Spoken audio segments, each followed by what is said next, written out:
Kurama stared right back at her with his customary glare on his face. "Naruto," Hestia said dangerously. "I'm completely fine with you being a reincarnated ninja from another dimension that lied to me for 3 years." Naruto winced when she put it that way. However, she continued, "This is going too far." "What is it, goddess?" Kurama asked mockingly. "Afraid that I'm going to eat small children? Worried that I'm the hatred incarnate?" Even though his words were sarcastic, there was something in his tone that told Naruto that this was probably something that had occurred before. Feared and believed to be evil just because of his monstrous appearance. "No, it's not that," Hestia murmured, shaking her head. "It's just..." She fell silent for a moment before she whirled around to face Naruto, flames flickering wildly in her narrowed brown eyes. "You've had something this cute living in your head all this time, and you never introduced him to me." Naruto blinked. One of Kurama's tails crashed down, crushing several trees underneath. "Hey!" Naruto snapped even as the crushed trees dematerialized into light within his mind. "Apology letter to the log, now." "Quiet, brat," Kurama growled before turning his attention to Hestia. "You." He leaned in closer challengingly to Hestia. "What did you just say?" Hestia smiled. "I said that you're cute." Kurama trailed off, at a rare loss for words.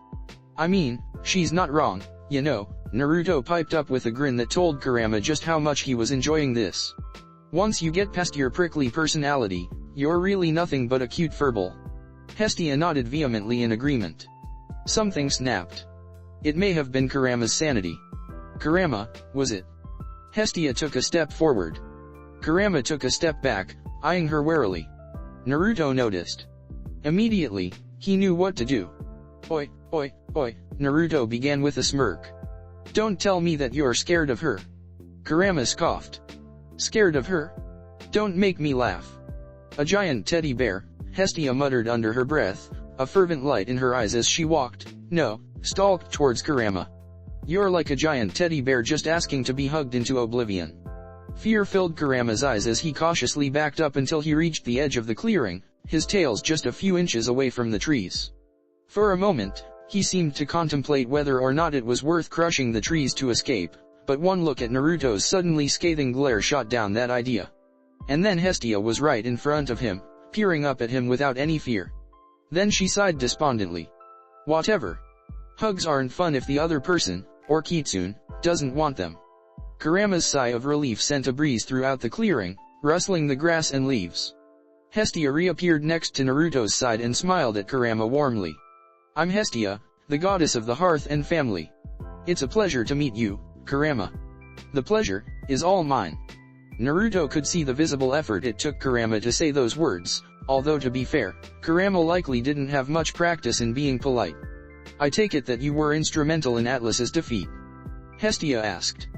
At that, Kurama smirked. "Of course. That battle was all me." "Now that's a lie," Naruto immediately replied. "Oh?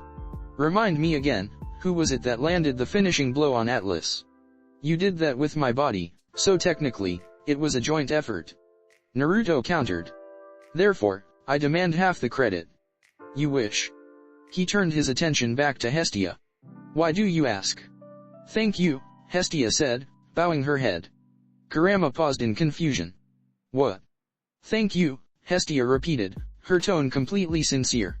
"Even after all these millennia, Atlas's power and brutality remains fresh in my mind. By defeating him, you saved the lives of everyone on that mountain." She beamed at him. "Thank you for saving my family." Kurama scrutinized her for one long moment, blinking once when he sensed no deceit or falsehood. Incredibly enough, it appeared that she was being completely sincere. He chuckled in amusement, shaking his head slightly in disbelief and amazement. "You're welcome, Hestia." In all his centuries of being alive, Kurama had only encountered a handful of people who were genuinely kind. Hagoromo, Ajura, Naruto. And now, he can add the first goddess to the list. Hestia. Still though, what were the odds of Naruto being related to someone as kind as he was? Practically zero, but then again, Naruto always did have a habit of defying the odds. XXX After being teleported back to Olympus, Naruto quickly went to find his quest mates. He located them at a quiet corner of the garden. Percy, Zoe, Thalia, Bianca, and Annabeth were sitting on the soft grass, a pile of food around them. Percy spotted him first. Naruto, he shot up to his feet, concern in his eyes. Where were you? I went to go talk with Hestia, Naruto answered. Thank the gods, Percy breathed a sigh of relief. I was getting a little worried there. Naruto tilted his head. What for? He was afraid that Zeus had done something to you, Annabeth explained. Got all freaked out too. Naruto stared pointedly at the assorted food on the ground. You were definitely in a hurry, I see, he said dryly, taking a seat. Percy shrugged, sitting back down as well. I mean, gotta have dramatic timing and all that. Naruto chuckled. Of course, he suddenly whipped his head to stare at Percy incredulously. Hold up, you were worried about me. Dude, did you hear what you said to Zeus after your dad won the drinking contest? Balls of steel, by the way, Thalia said admiringly. I can't believe you actually said that right to my father's face. Beyond stupid is more like it, Zoe said, wiping her mouth with a napkin. There was a very good chance that Zeus would have blasted you for the insult. It was a supremely foolish decision. Percy raised an eyebrow. Come on, guys. Seriously?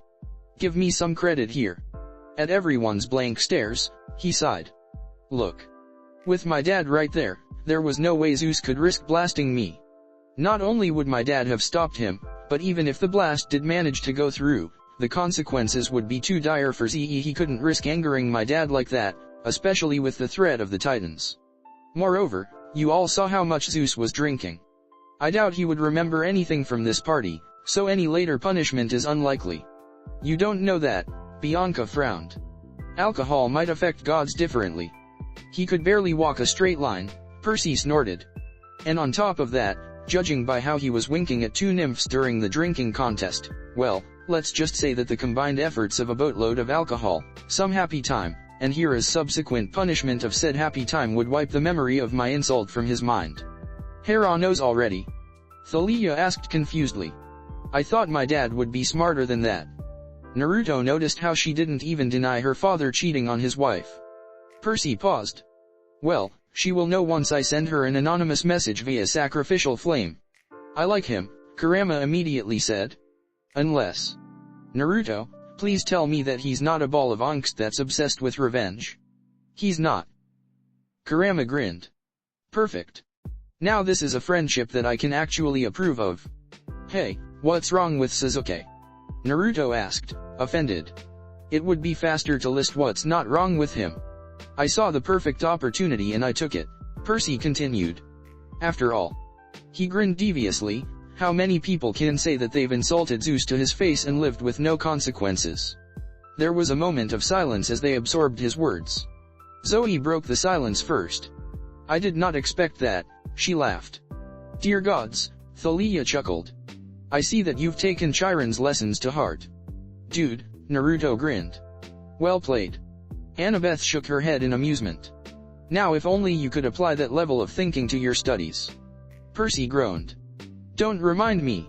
I still have to get back to school once winter break is over. There were simultaneous sympathetic winces around the group. Wait, Zoe, Bianca suddenly spoke up worriedly. Do the hunters of Artemis have to go to school? Definitely not, Zoe answered. Although we do have our own lessons and curriculums taught in a non-traditional classroom setting. Thalia snapped her fingers, her entire face brightening up. I just remembered. That means that I don't have to go to school anymore. Then she smirked at Percy. How does it feel, to have to go back to the most mind-numbing, boring, and torturous place on Earth? Percy's eyes glazed over in a 1,000-yard stare. Oh gods.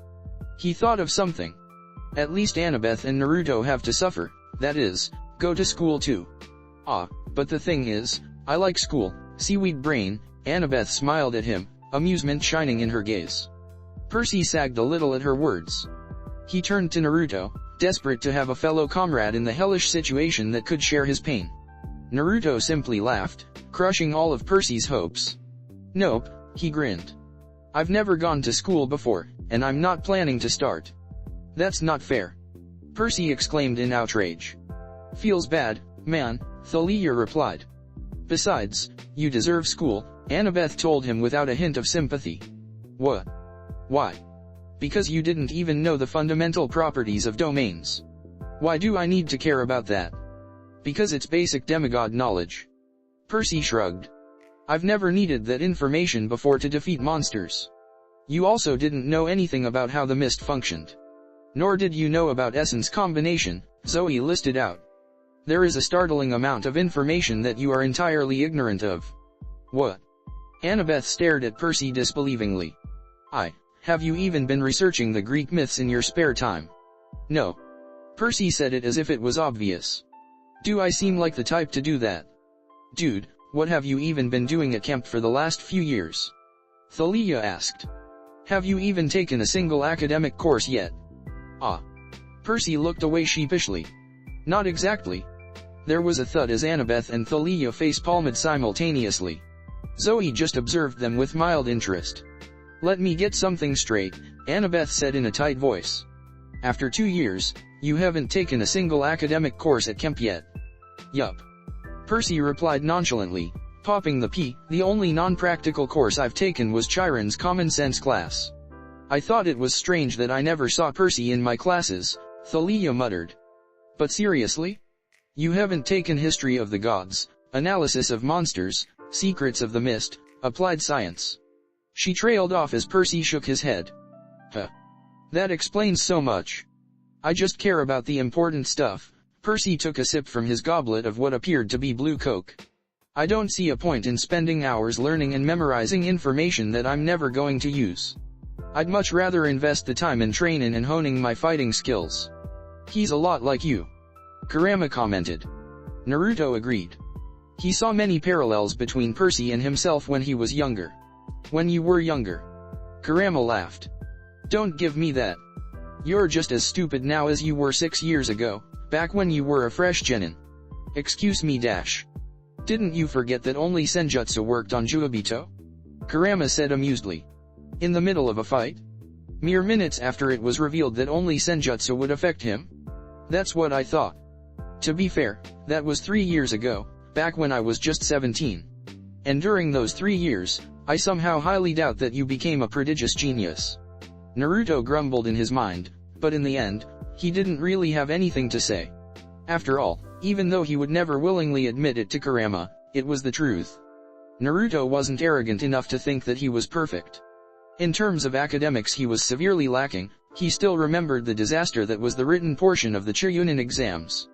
He had gotten only one question correct, the question being what is your name? However, he was well aware of his own flaws, and he always planned around them to make everything work out. Percy just had to learn to do the same. And if you do have to use the information one day? Annabeth asked, narrowing her eyes slightly. If there's an enemy that can't be defeated without a vital piece of information? Then what will you do? Percy shrugged. Then I'll just ask you. He smiled at her. Between the two of us, I'd say we can take on any enemy, wouldn't you say? Why yeah. Annabeth stammered, slightly taken aback by the unwavering conviction in his tone. She looked down at her food, clearly not sure how to deal with the sheer amount of faith he had in her. Percy, for his part, just stared at her blankly. Then he shrugged and took another sip of blue Coke, dismissing it from his mind. There was no point in trying to understand girls, after all. Split personality, Bianca spoke up. Naruto, you mentioned a split personality during the meeting. Are you okay? Mentally? I still feel like you could have come up with a better excuse than that. Hey, shut it. I didn't hear you volunteering anything when we discussed the plan. Naruto grinned. Yup. His name's Kurama, by the way. We're friends. Living alone with Apollo for 3 years. Zoe muttered. Honestly, I'm surprised that your mental state isn't any worse. Just gaining a split personality is probably one of the best case scenarios. I barely even know Apollo, and I feel a little bad for him. Is his reputation even worse than mine? Depends on how you define worse. Well, demigods have a tendency to have dyslexia and ADHD, Annabeth said. So I guess having a split personality isn't too bad. They considered that for a moment. Thalia shrugged. Let's go with that. Kurama, if you can hear us, it's nice to meet you. I couldn't care less, human. Naruto smiled. He says it's great to meet you guys, and that he wishes to be friends with all of you. I did not. The Apollo cabin would probably want to take a look at you, Percy remarked. Get prepared for a lengthy medical and psychological exam. Naruto shivered. Yeah, hard pass on that. Speaking of camp. Thalia turned to Naruto. Have you decided what you are going to do yet? Naruto frowned. What do you mean? Are you going to stay at Camp Half-Blood? Or will you join the hunt? Naruto opened his mouth to speak but then shut it as he realized that he himself didn't know the answer. Fortunately, Zoe answered for him. He's going with us, obviously, she said casually. The hunt does not leave any of their members behind. Especially not the son of Artemis. Hey wait, Percy frowned. What do you mean by that? He's a half-blood, right? That means he has to stay at Camp Half-Blood, since the ancient laws forbid Artemis from interacting with him too much. I know that Zeus favors Artemis and all, but Eve he can't give her that much leeway. Naruto noted with mild interest that even though Percy just learned of the ancient laws a few hours ago, he seemed to already have a solid grasp of the concepts. Zoe nodded. Typically, you would be correct. However, Artemis already went to convince Lord Zeus to make an exception. Annabeth sat up straight, intrigued. How? I do not know, she admitted. However, when I spoke to Artemis on the matter, she seemed confident. Perhaps she'll call in a favor? Or even ask for a favor. Annabeth mused. Artemis always was Zeus's favorite daughter. If Zeus ever did grant an exception, then it would be for her. Wasn't your mother Zeus's favorite daughter? Bianca inquired. She shook her head. No. At one point Athena was, but after the failed rebellion, their relationship recovered eventually, but it never quite returned to what it once was. Even if Zeus did like Artemis enough, does he like Naruto enough? Thalia contemplated. True. Annabeth said slowly. Thalia turned to Naruto with a grin. Oh yeah, by the way, Naruto, you have my eternal respect for calling my dad Super Thunder Gramps. Naruto grinned. Thank you. It's not something to be proud of, Zoe sighed. We really need to talk about your tendency to antagonize the gods. Hold up. Naruto held up his hands in protest. I didn't call him Super Thunder Gramps to antagonize him or anything. It was a genuine nickname. Zoe stared at him incredulously. Are you serious? Well, yeah. Naruto shrugged. I give nicknames to everyone. And you're a blasphemous heathen for that. Excuse me? You called my father Hagoromo, the sage of six paths himself. Super Sage Gramps, Kurama growled. You're not fine with that? Of course I'm not fine with that. The only reason I'm able to somewhat tolerate it is because I've already been desensitized to your particular brand of insanity, and what a sad reality that is. Whatever you say, giant cuddly teddy bear. I'll fucking kill you. Naruto gave a mental chuckle. Love you too. I don't remember you calling Apollo by any nicknames though, Percy commented. A dark, haunted look passed over Naruto's face. I did once, he whispered. I called him Super Sunny Pervert. In his mind, Kurama roared with laughter. Zoe nodded approvingly. An apt nickname. I'll be sure to use it the next time I see him. No. Naruto coughed lightly. That is to say, no. You do not want to know what he will do. Punish me. Zoe tilted her head. I'd like to see him try. He could always curse you to talk only in rhyme, Percy mused. That did happen to me once. Really? Thalia said, intrigued. What happened? I may or may not have, accidentally ruptured the Apollo cabin's plumbing. Thalia laughed. That was you? No, of course that was you.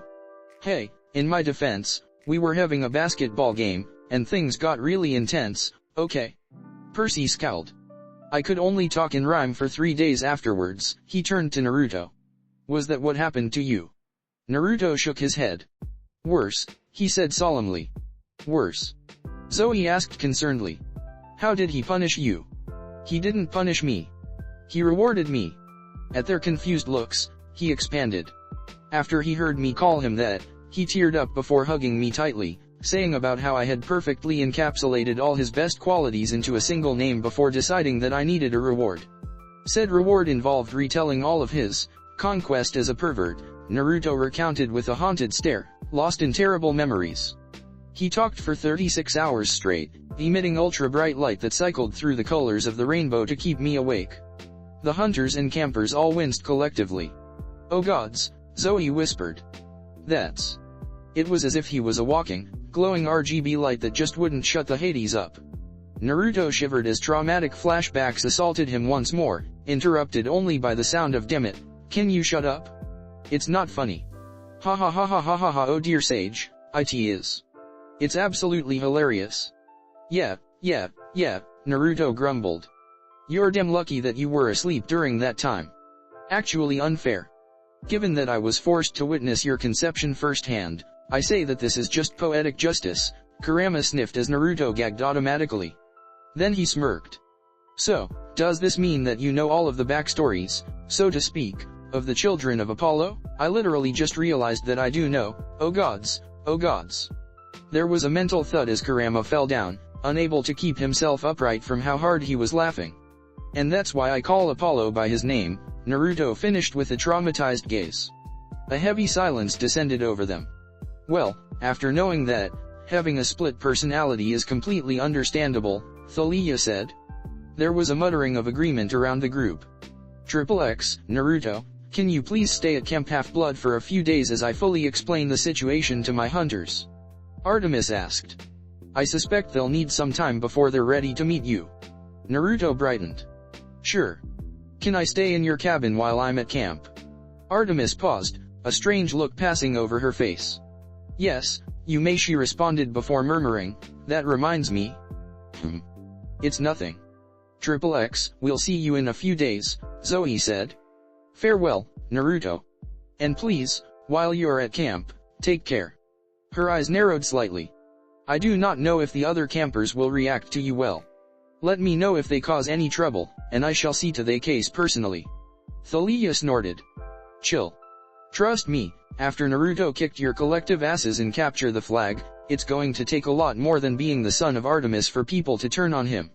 Zoe looked outraged, but before she could say anything, Thalia continued, "Oh, and Naruto, don't worry. I'll try to convince the hunters that you're pretty cool." She paused before adding with a smile that told Naruto she was joking, "For a male, that is."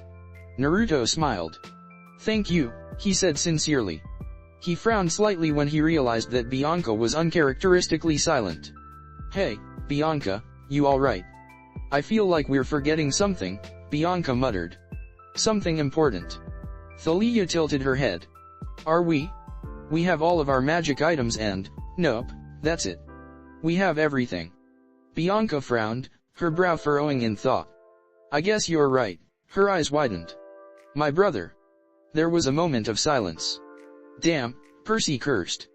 "I completely forgot." "I remember now," Annabeth said, eyes narrowed. "Hades said that he brought Nico to the underworld, didn't he?" "I can't believe I forgot," Bianca said, her face stricken with guilt and worry. "What kind of a sister am I?" "In our defense," Thalia said grimly, "we were a bit more focused on other things." Naruto clapped his hands together. "All right," he announced determinedly. "Time to storm the underworld." "Time to what now?" a voice spoke up from behind him. "Hey Mom," Naruto smiled cheerfully without turning around.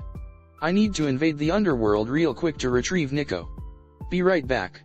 "Absolutely not," Artemis said dryly. "You're going directly to Camp Half-Blood and staying there."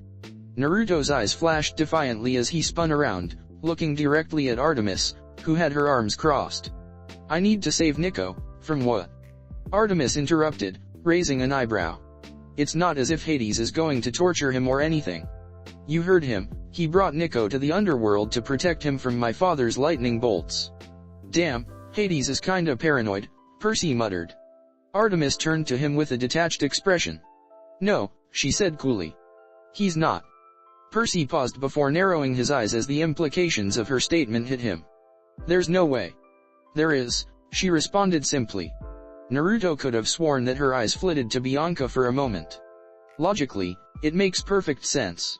Unlike Percy, Thalia, or even Bianca, Nico is a complete unknown. We know nothing of his allegiances or loyalties. He's the son of Hades to boot. Nico would never turn on Olympus, Bianca said angrily. Artemis held up a hand placatingly. "I know. However, when the fate of the world itself is at stake. While I may not necessarily agree with my father's decisions, I can understand where he's coming from. She sighed. As it stands, Nico is probably safer in the underworld right now than on Earth. She cast her gaze over to Naruto. So please, don't try to rescue him. Naruto nodded reluctantly. Understood. Bianca clenched her fists. That isn't fair. We're demigods, Percy murmured. Life rarely is. On that note, it's time to leave. The moon chariot descended from the sky and landed behind Artemis.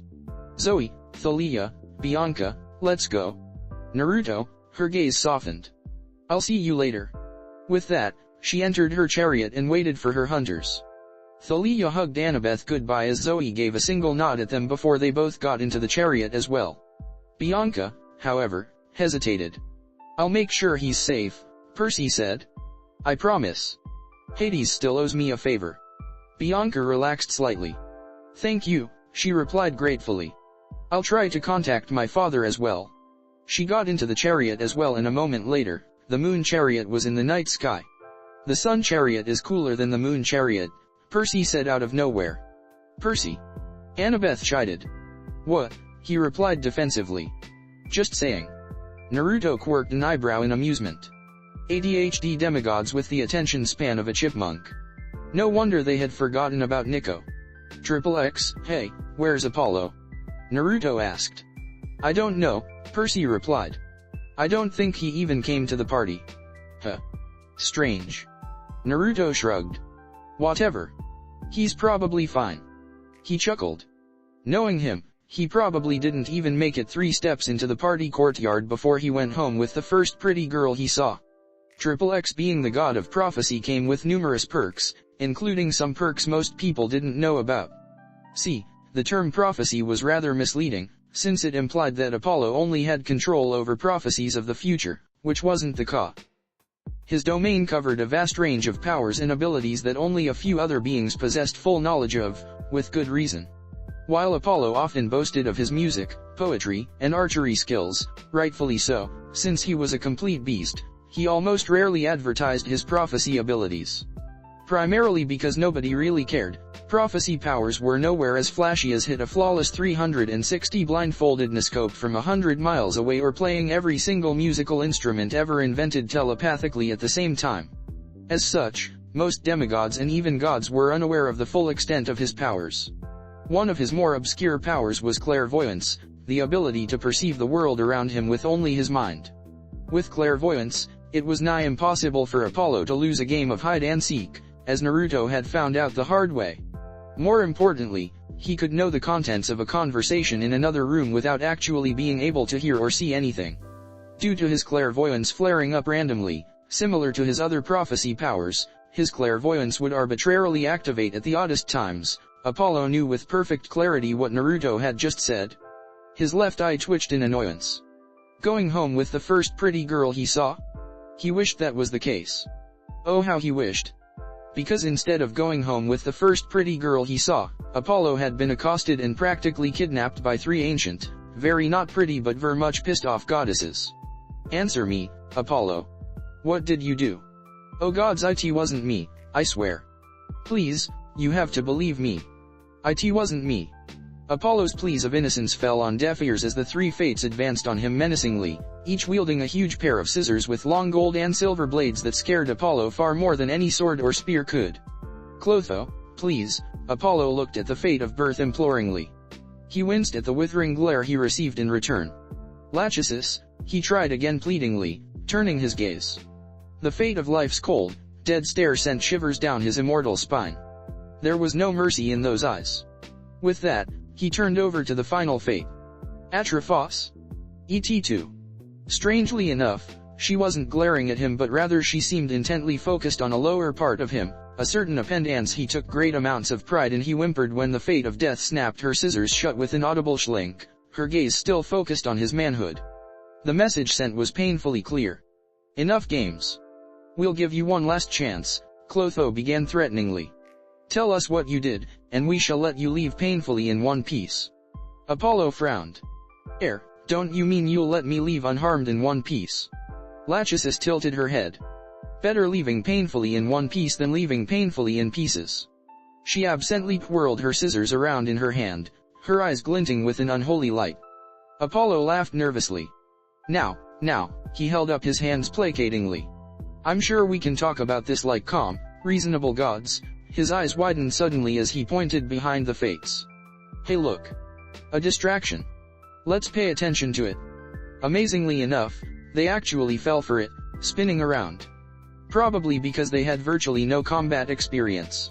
Apollo immediately took advantage of the opportunity, wasting no time in entering his divine form and getting the Tartarus out of there. He breathed a sigh of relief. Holy Zeus, that was actually the most terrifying thing I've been through in the past few centuries. XXX, that is the worst knockoff of the Byakugan I have ever seen, Kurama remarked dryly. Naruto couldn't help but agree. In front of them stood Argus, the camp security chief who had come to pick them up and take them back to Camp Half-Blood. He would have looked like a typical athletic blonde if not for the countless eyes all over his body, on his arms, on his legs, on his face, on his neck. Naruto vaguely recalled reading about Argus once. Hera had created him with 100 eyes so he would have no blind spots and would be the perfect guard. It's like an evolved version of Danzo, Kurama muttered. Ironically enough, the gentle fist would probably be the most effective on Argus. Naruto winced at the thought. Oh gods. How did Argus even fight? It must hurt like hell every time he battled with someone. The security guard may not look like it, but he was undeniably tough as hell. And if Gaara fought him, I doubt he even needs to attack, just send a sandstorm in Argus's general direction and it'll be all over. Despite himself, Naruto snorted. Why are we taking a taxi? Percy wondered. Annabeth shrugged. No idea. Just be glad it's not the Grey Sisters, she smirked. Percy groaned. Ugh. Don't remind me. Argus stayed silent. XXX, hey Chiron. Percy called out cheerfully. We're back. Chiron had been reclining in his wheelchair at the porch of the big house, a serene expression on his face as he gazed up at the night sky. The moment he heard Percy, however, he whipped his head around to stare at their approaching figures, looking Percy blankly. Then he stepped forward slowly, reverting to horse form as he did so.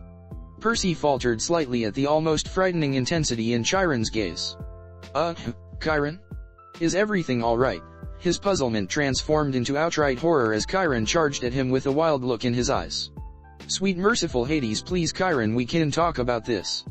XXX, ask anyone at Camp Half-Blood what they thought of Mr. D, and they would probably say something along the lines of, he's an asshole.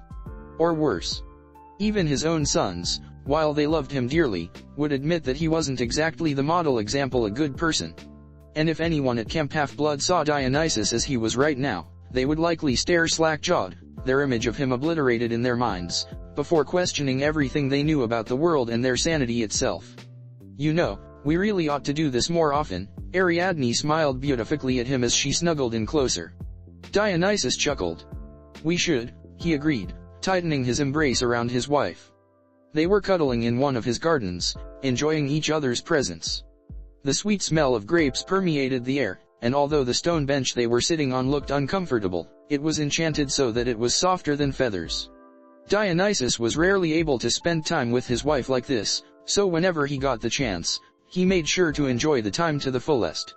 Say, later tonight, how about we? He was interrupted by a flash of golden light. Dionysus snarled in annoyance as Apollo tumbled into the garden. Get the Hades out. Apollo shook his head, disoriented. Where am I? He looked at Dionysus and Ariadne. Ariadne looked amused while Dionysus had a death glare on his face. Oh. Dude, I am so sorry. I was kinda distracted trying to shake off my tail, and I really wasn't thinking of a specific destination when I teleported. My bad. Shake off your tail? Ariadne repeated curiously. Why? Who's after you? There was the sound of an explosion off in the distance. A look of fear passed over Apollo's face. Gotta go by.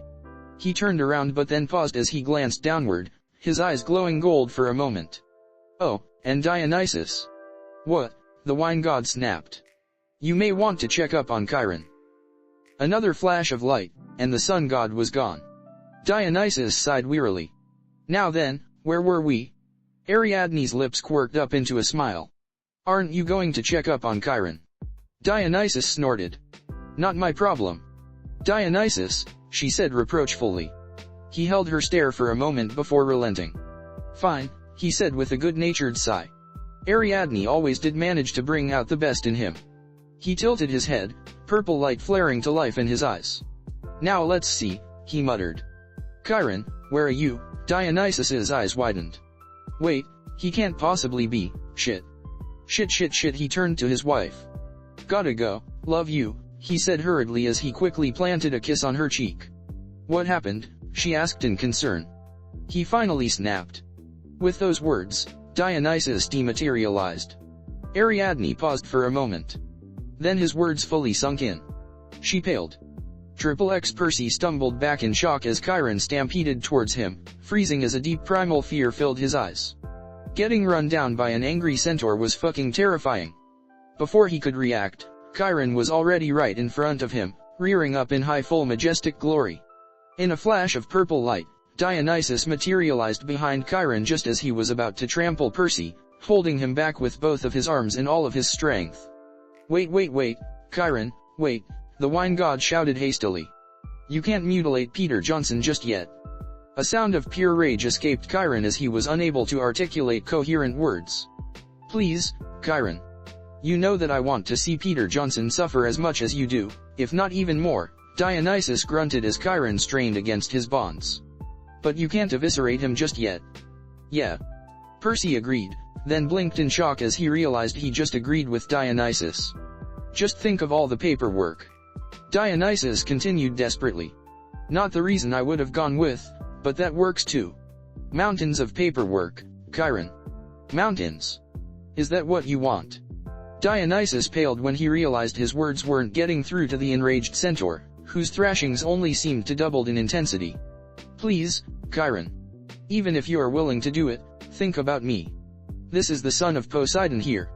If anything happens to him, I'll be the one called in to give a verbal report. Pain. Chiron snarled. He needs pain. Chiron's normal eloquent self seemed to have vanished completely. Monosyllabic words were all he could muster. And I concur completely. Dionysus's eyes widened as he was being overpowered by the immortal centaur. Grapevines exploded out from the ground and wrapped around Chiron, further restraining him.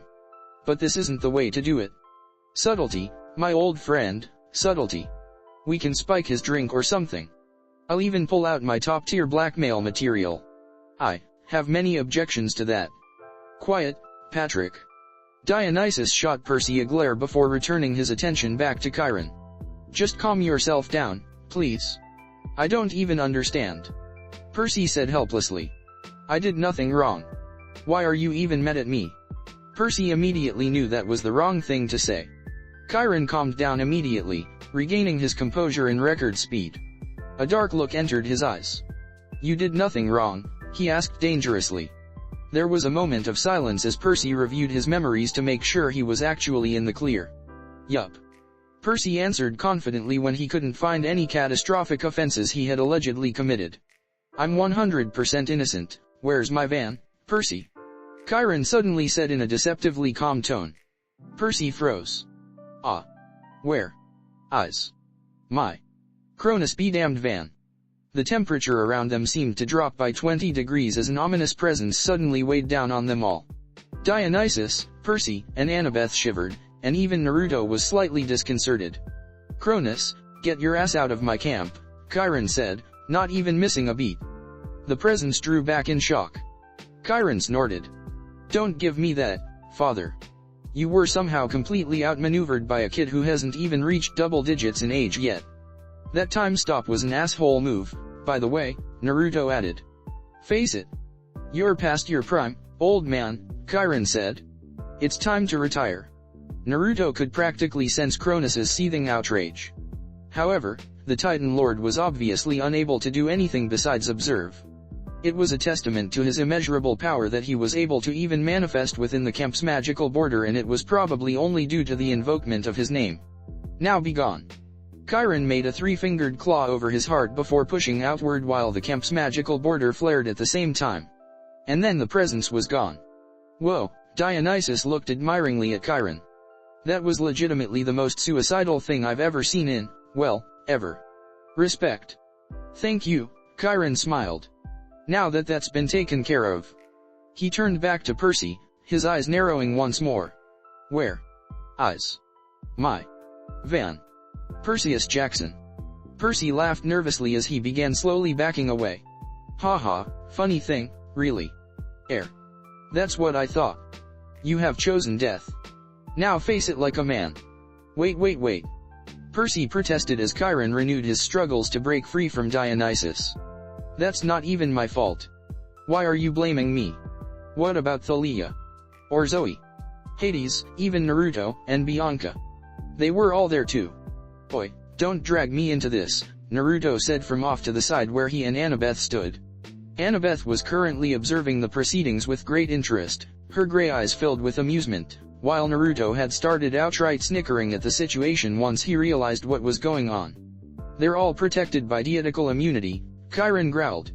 I can't even touch them without inviting Artemis's wrath onto my ass. So guess who's going to be the lucky recipient of all of my unbridled fury? Not me. Percy tried hopefully. Chiron reared up before slamming his front hooves down into the ground.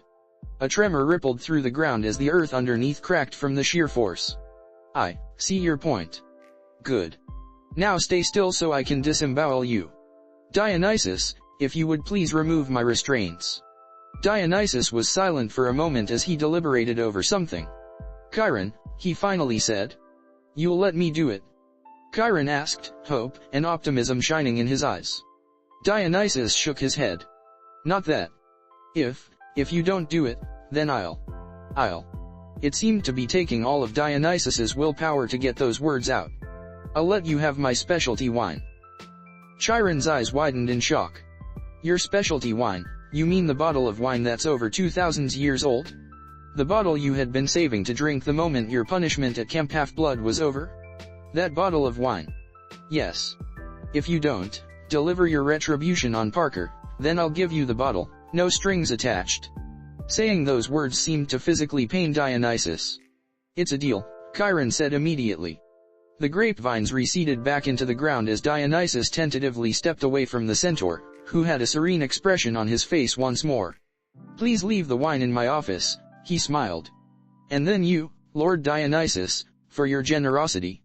Dionysus choked back a sob as he dematerialized, leaving only the scent of grapes behind. Now then, Chiron turned to Naruto and Annabeth, completely ignoring Percy. Annabeth, it's wonderful to see you safe and sound. I admit, I had feared for the worst, and you have no idea how relieved I am to see you alive and well. Indeed, his eyes were oddly bright, although his voice remained steady. He cares, Naruto realized in a sudden revelation as he looked at Chiron in a new light. Despite his words, he truly cares for the campers. It's great to be back, Annabeth smiled, stepping in close and giving the centaur a big hug which he returned. Once she stepped back, Chiron looked at Naruto. The son of Artemis, he said before pausing. Wow. I had never expected to utter those words in conjunction in my lifetime. Anyway, you managed to survive your first quest, and a battle against Atlas himself, no less. Well done. Naruto grinned. Thanks. And, he continued guiltily, sorry for deceiving you and everything. For what it's worth, it left a bad taste in my mouth. No hard feelings, Chiron smiled reassuringly. Hey, by the way, where are the hunters? Naruto asked. They're gone already, Chiron responded. Artemis picked them up. They even beat their old record in how fast they packed up and left. Ah, yes, that reminds me. Now that Thalia is a hunter, you are undoubtedly the child of the prophecy, Percy. Make sure to train hard. I will, Percy said determinedly. Good. Now then, there are still a few hours left until morning. I suggest you all rest. Have a good night. With that, the conversation came to an end. They said their goodnights and began walking back to their respective cabins. Oh, and Naruto. Chiron called. Naruto looked back. Yeah. Chiron suddenly looked very sheepish. I apologize for question 3 of my pop quiz. At the time, it seemed prudent to ask, but in retrospect, it was in very bad taste. Naruto laughed. No worries. Good night, Chiron. Chiron smiled. Good night, Naruto. What question? Kurama suddenly asked. Nothing. Absolutely nothing. As he walked towards the Artemis cabin, Naruto's thoughts turned over to Nico. He really hoped Nico was alright and well. In the short time he had known him, Nico had grown on him. Tomorrow, Naruto decided. Tomorrow he'll make sure that Hades wasn't mistreating Nico. Even if he had to storm the underworld himself. XXX, now I know you're probably scared, the god of the dead said soothingly. But I promise you, I'm nowhere as terrible as I'm made out to be. Hell, I barely even interacted with demigods back in the old days. I did nothing to warrant my name being ma into a curse word. Nico just continued screaming. Hades sighed. Would you kindly cease your infernal screaming? Gods, I know souls suffering through the worst pain imaginable who don't scream as loudly as you do. No, seriously, shut up. And suddenly, Nico shut up. He didn't make the conscious decision to. It simply happened. Hades told him to shut up, and so he shut up. In his stunned state, Nico blurted out the first thing that came to mind. That's so cool. Hades blinked genially. Pardon me. You have mind control? Nico exclaimed. It's not exactly mind control, per se. Subjugation of will then. Your card never mentioned any of this. Hades tilted his head. My card. In Mythomagic, Nico explained enthusiastically. Hades, the living shadow, the lord of the dead. Defense 3000, magic 5300, physical attack 4000. Full resistance to all undead. Passive, revenge of the shadows. If the enemy attacks first, then gain 1000 attack damage on the next attack. Ultimate ability, at one with the shadows. Sacrifice all actions during one turn to turn into a shadow to negate all physical and magical damage. He paused. Wait. What is it? Hades inquired. If you're my dad. Nico looked as if Christmas had come early. Does that mean that I have access to all those abilities as well? He asked with hope shining in his eyes. Hades scoffed. What? Of course not. Nico deflated immediately. You'll have far more than that, Hades continued. I don't know who created my card, but clearly they didn't do a good job of it. More? No way. Nico breathed. What else can I do? Hades smiled. We'll get to that later. For now, let's establish some ground rules. Rule number 1, you will have no contact with anyone besides your sister. What? You heard me. Rule number 2, no. Nico said vehemently. You can't do that. I absolutely can. Well, okay, technically you can, Nico conceded. But you shouldn't. Why not? Because I have friends, and dang it felt good to be able to finally say that. Nico couldn't help but smile at the reminder that he had finally made friends. I have friends I want to talk to, and play Mythomagic with, and other stuff, finished lamely, having realized that no, he didn't know what friends normally did with each other. Friends. Hades raised an eyebrow. Who? Naruto, the son of Artemis dash. Wait, the son of who? Perseus Jackson, the son of Poseidon? Connor and Travis Stahl, the sons of Hermes. Hades continued. Are they your friends? Nico nodded happily. Yup. Wrong, Hades said simply. They were your friends. Now that they know that you are my son, however, I doubt they'll want to be near you any longer. Nico frowned heavily.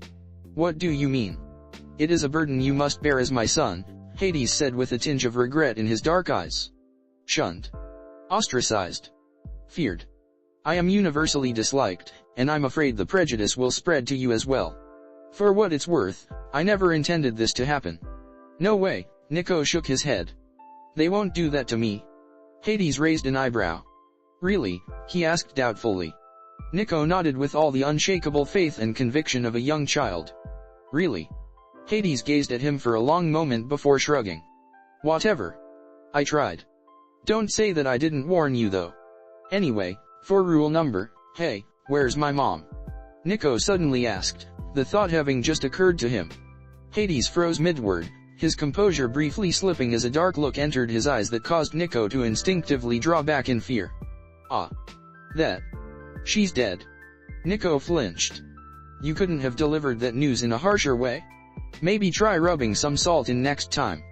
Such a sassy child, Hades mused absently, the dark look still present in his eyes. Perhaps sometime in the fields of punishment will mellow you out a bit. Nico instantly fell silent. Defaulting to sarcasm was his natural instinct whenever he felt pain or sadness, but apparently it wasn't the smart thing to do with his dad. How did she die? He ventured. Call him morbid, but he had to know. He had to know what happened to the woman who gave birth to him, the woman who taught him Italian, the woman whose voice he can still hear sometimes in his dreams, the form of a comforting lullaby. How did she die? Hades repeated in a low voice. You want to know how she died? His face twisted in pain. Your mother, Maria D'Angelo, was one of the kindest women I've ever met.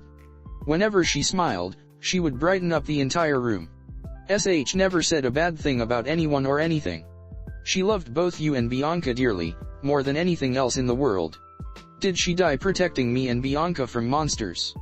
Instantly, Nico knew that was the wrong thing to say as a suffocating aura exploded out from his father. The room shook as the earth itself resonated with Hades' fury. Monsters. Hades laughed darkly. No. She died when our great and esteemed king of Olympus tried to kill you and your sister, and she was caught in the crossfire. Because of course destroying an entire hotel with a lightning bolt is the most effective way in killing just 2 children. Damn the casualties, am I right? Though I confess, I'm not even surprised, he said with a bitter smile. His modus operandi does reflect himself, after all, loud, flashy, idiotic, and, in the end, completely useless because I managed to save you too. As Hades spoke, Nico's expression grew progressively blanker and blanker until it resembled a porcelain mask. It took him a moment to realize that he was clenching his fists tightly enough to draw blood. There was a faint ringing noise in his ears as a foreign emotion welled up within him. He didn't recognize it at first, but once he identified it, he welcomed it with open arms, letting it wash over his mind. Hatred. Not the dislike he had for the bullies at Westover Hall. Not the annoyance he had with the teachers. Not the irritation he had with the general student population. Pure, unadulterated hatred aimed towards the king of the gods. XXX The inside of the Artemis cabin smelled like nature, the crisp morning air of a forest and the fresh scent of. Naruto sniffed the air. At least 18 different species of trees. Wait, no, 19. I swear. You, Yamato, and Kakashi are obsessed. And underneath the smell of nature was the distinct girl smell, the lingering fragrance of perfume and soap, as well as the particular scent that Naruto associated with girls. After living in Apollo's mansion for years, being in the Artemis cabin just felt fundamentally different. Not bad, just different. Naruto shrugged. Whatever. After taking a quick shower, needless to say, the hunters had private showers in their cabin, he picked a random bed and collapsed, immediately falling asleep. XXX Naruto, a voice murmured. Wake up. Naruto woke up immediately, sitting up, and yawning. It took him a moment to register who had spoken. Morning, Mom, he grinned. Artemis smiled back. Good morning. I'm sorry for interrupting your sleep, but we need to go. Naruto frowned. What? Zeus wishes to meet with you. At those words, all traces of sleep vanished from Naruto's form as his eyes widened. Wait, what? What does he want? I do not know. Huh. Naruto shrugged. All right, let's go. With a snap of her fingers, Naruto found himself in an unfamiliar room. Well, room wasn't the correct word. Palace was more apt, judging by the white marble pillars and gleaming quartz floor, as well as the lightning bolts crackling in the air and the distinct scent of ozone. This was Zeus's personal palace. Zeus was standing in front of them, an indecipherable expression on his face. Outwardly, Naruto was calm. Inwardly, however. Yo, what's happening? Why am here? What's going on? Kurama, help. You ask me as if I know the answer. Naruto stilled when he realized that Zeus was standing directly in front of him. Curse his height, damn it. Why did Zeus have to be so tall? Zeus leaned down, scrutinizing him intently with unforgiving electric blue eyes. Static electricity sparked in the air around them, crackling and arcing through invisible points in the air. The air itself smelled fresher as the king of Olympus began radiating his divine power, a heavy, commanding aura that could only be described as powerful. Is he, alright, he's on. Naruto, killing intent, now. Kurama growled. He thinks he can assert dominance over us? Think again, puny god. You can have your dick measuring contest later. For now, can we please try our best to avoid causing an interdeity incident? Naruto, Zeus said in a low voice, nearly a murmur. The son of Artemis. Yo, Naruto said as he prepared for anything to happen. He could feel Kurama getting ready as well. Zeus gazed at him for a long moment. Then a smile spread across his face and a twinkle appeared in his eye. So, Artemis finally has a son. It's about time. He reached out and ruffled Naruto's hair, and Naruto was too shocked to stop him. You've got guts, kid. It appears that silver eyes aren't the only thing you inherited from your mother. Naruto blinked uncomprehendingly, his thoughts abruptly screeching to a halt. Out of the corner of his eye, he saw Artemis doing a double take as well. Kurama summarized the situation perfectly in just 2 words. The fuck, Kakashi-sensei? Naruto exclaimed in surprise. What? How did you get here? It's good to see you too, Kakashi replied with an eye smile.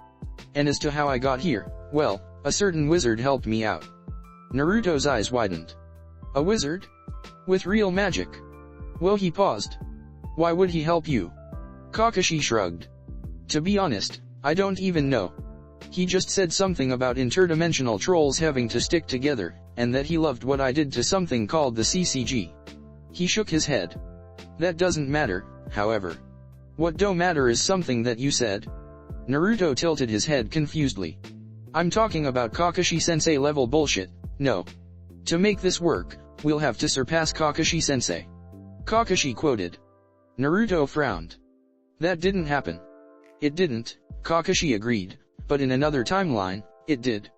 I don't know what you just said. That's fine, I didn't expect you to. However, here is my response. Kakashi closed his eyes and took a deep breath. Then he opened them again and spoke. Surpassing me? Kakashi raised an eyebrow.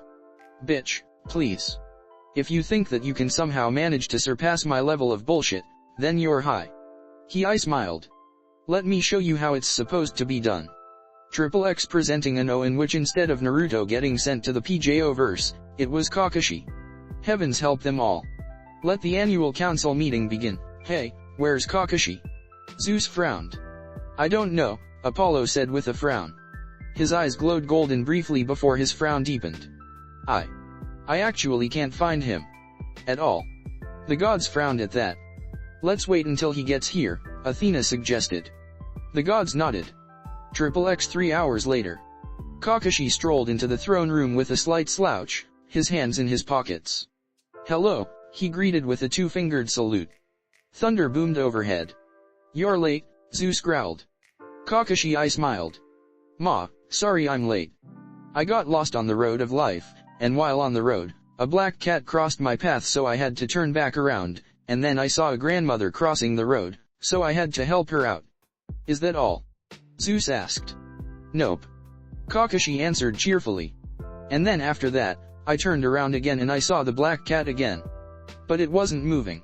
On closer inspection, I realized that its metabolic processes were history.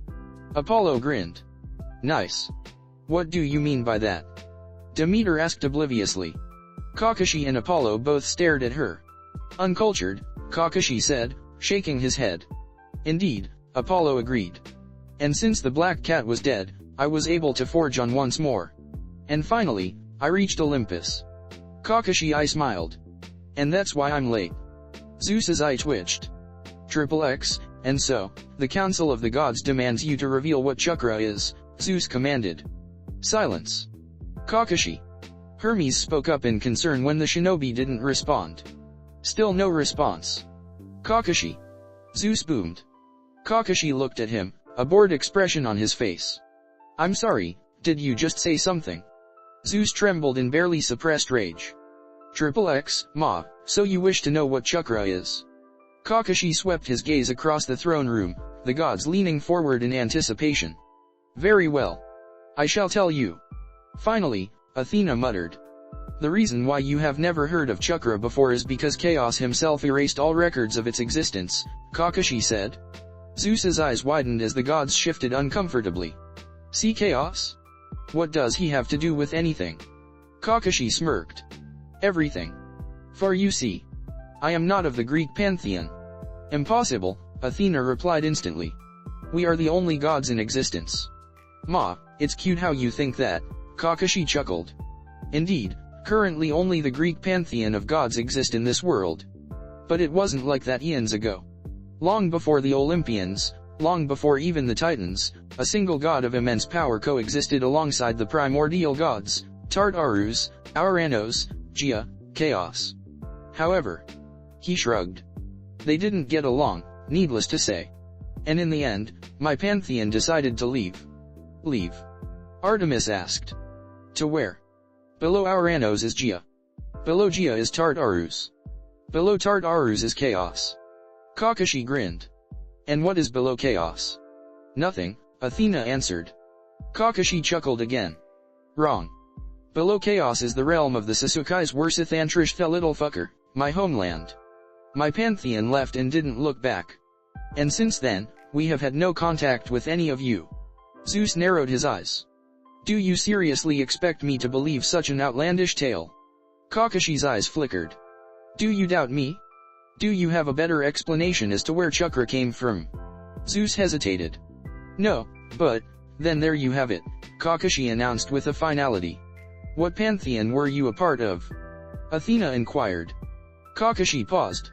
You realize that you all are only known as the Greek pantheon because you guys lived in Greece and the general Mediterranean area, right?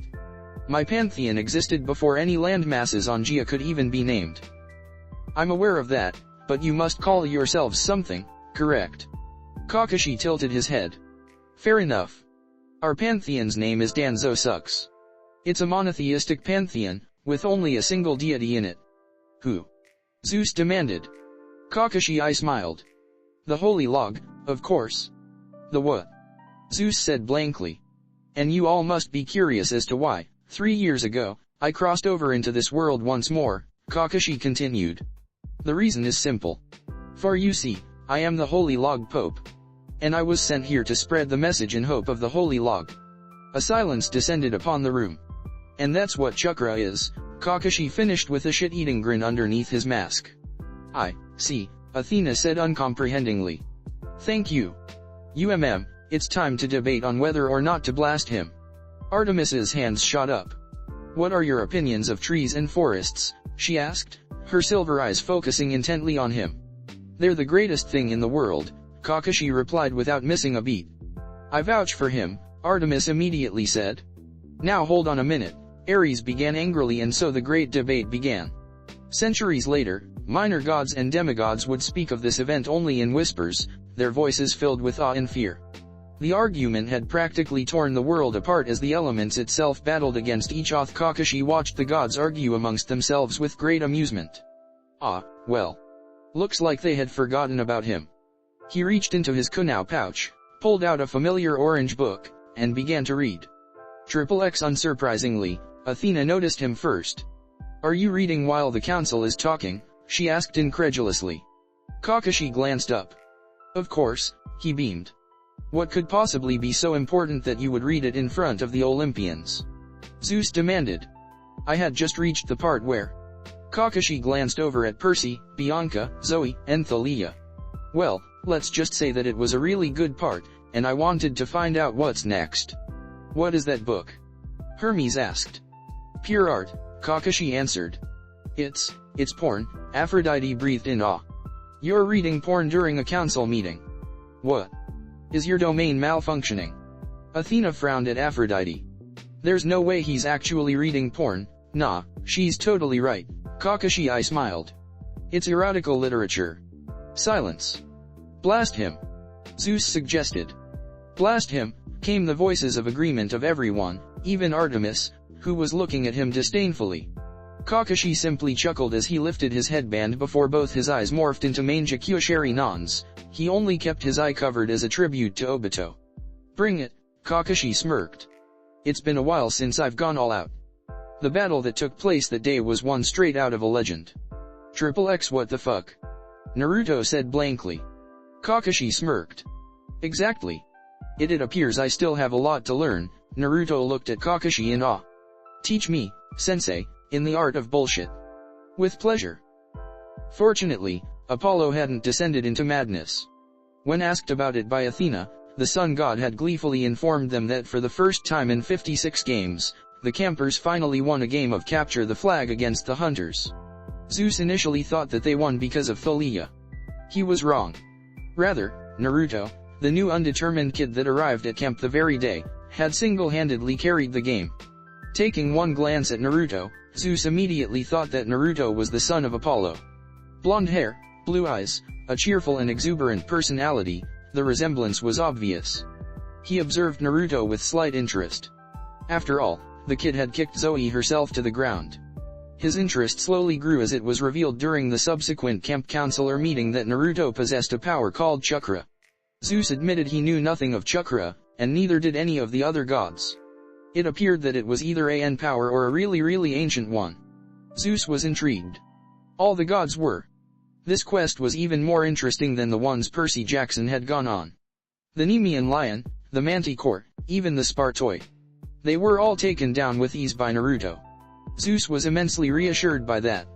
After all, the stronger Naruto was, the higher the chance of Thalia surviving the quest. Zeus had almost lost his daughter once before. He wasn't willing to again. Not to mention the sheer amount of backlash he'd received for turning Thalia into a tree. You'd think that the other gods would have been happy that Camp Half-Blood gained a not layer of magical defenses, but no. They were more focused on favoritism and for Tartarus's sake. Zeus, you already blasted my innocent wife and children, now let me kill yours too, damn it. Then Naruto met up with Aphrodite and it was revealed that he was the son of Artemis. It was as if the Titans, giants, and primordials invaded all at once. Absolute pandemonium broke out on Olympus. Hermes was scrambling around, delivering the news to everyone as well as taking bets on who the father was, or if there even was a father. The nymphs, nature spirits, and minor gods were all in an uproar, crowding the streets of Olympus and gossiping madly about the new development. Athena's unflappable composure was gone for once, replaced by a manic look of pure desire to know more. It was no surprise to anyone that she immediately left to go down to the mortal world and interrogate Naruto. Hera was observing all the Olympians with a critical eye, trying to see how Naruto would affect her family. Zeus didn't miss Apollo's pale face at the discovery, or the worried glance he exchanged with Hestia. Apparently, those two had been holding out on him. His mind reeling at the revelation that Artemis had a son, Zeus then observed Ares and Percy Jackson's reactions. Predictably, Ares had challenged Naruto to a fight and Percy Jackson took it all in stride, not treating Naruto any differently at all. Zeus was already looking forward to seeing the hunters' reactions to Naruto being the son of Artemis, since there was no way Naruto could hide his parentage due to Aphrodite's spell other than running away. He had poured himself a glass of ice-cold nectar with a twist of lemon to fully enjoy the upcoming show, chuckling lightly when he saw Naruto trying to break the spell. It was futile. There was no possible way for him to. Zeus promptly choked on his drink, his eyes widening in shock. Somehow, someway, Naruto broke Aphrodite's spell. What the fuck? Aphrodite had absolute control over her domain, and only a select few other beings could negate her control. Naruto certainly wasn't one of them. Even Zeus couldn't break one of her spells. And that wasn't the end of it. As the quest progressed, Naruto managed to enter the Garden of the Hesperides. The very same garden lifted out of the normal space-time. By that point, Zeus doubted that Naruto was even human. Zeus had no idea what happened on Mount Othrys. The strong magic of the Titan stronghold obscured his vision. Looking through Thalia's memories, however, Zeus felt the faintest flickers of apprehension. Naruto had single-handedly beat the absolute shit out of Atlas. Sure, Atlas wasn't taking him seriously, but even in his mortal form, the general was a formidable opponent. Zeus knew of gods who couldn't fight Atlas in his mortal form, and yet Naruto was doing it with ease. He showcased new abilities with his chakra. A golden cloak that surrounded him, boosting his speed, reflexes, and strength to a literal godlike level. Numerous variants of his Raise Non. The Bijutama, which even made Zeus wary. Naruto was powerful, extremely so. If he ever turned on Olympus. While Zeus didn't think Naruto could actually defeat any of the Olympians in battle, the minor gods and nymphs were a different matter. Naruto could do a lot of damage before Zeus or one of the other Olympians managed to stop him. Even worse, if Naruto attacked Camp Half-Blood. With his speed and clones, he could probably kill every demigod in the camp in mere seconds before Dionysus or Chiron could stop him. Such a thing could never be allowed to happen. Zeus expressed his worries and concerns about Naruto at the council meeting. After all, they'd had a frankly disturbing amount of traitors lately. And then 5 Olympians, vouched for him. 1 vouch was enough to sway the council. 5 vouches were unheard of. Granted, Aphrodite's intentions may have been less than sincere, but the other gods were what truly mattered. Apollo, the god of truth and Naruto's guardian who lived with him. Artemis, a goddess known for her suspicion and lack of trust in males. Athena, the creator of risk assessment and a goddess far more intelligent and wise than himself. Hestia, Hestia. They all vouched for him without any hesitation. Zeus's mind was immediately put at ease.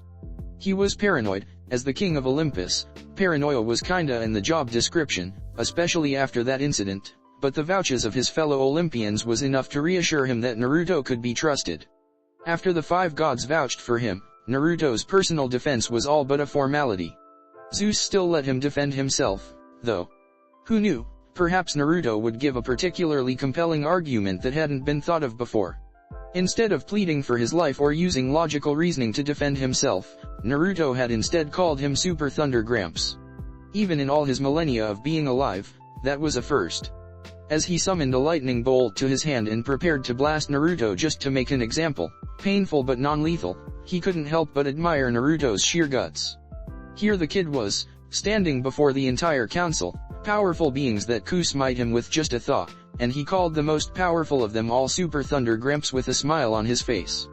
It reminded Zeus of another incident in which a cute little goddess immediately took advantage of his oath on the river Styx and asked for a bunch of perks and loot without any hesitation. Zeus might have been more furious at Naruto if he hadn't gotten the feeling that Naruto had been completely sincere with that nickname. He called Zeus Super Thunder Gramps not as a joke or an insult, but rather out of genuine affection. And so, he allowed Hera to calm him down. While Naruto was the child of Artemis, the sky god could definitely see Apollo's influence in Naruto's personality. Once Zeus's paranoia was assuaged, he could now focus on the important matters concerning Naruto. Specifically, the fact that he was the child of Artemis. His favorite daughter's first and only child. This was literally a once-in-a-lifetime phenomenon, and considering Zeus was immortal, that was saying a lot. More importantly, Naruto was Zeus's grandson. While Zeus had plenty of grandchildren, the children of Athena, Apollo, Ares, Hermes, and Dionysus, he doesn't really consider them his grandchildren, especially since it would get really awkward if he ever banged one of them.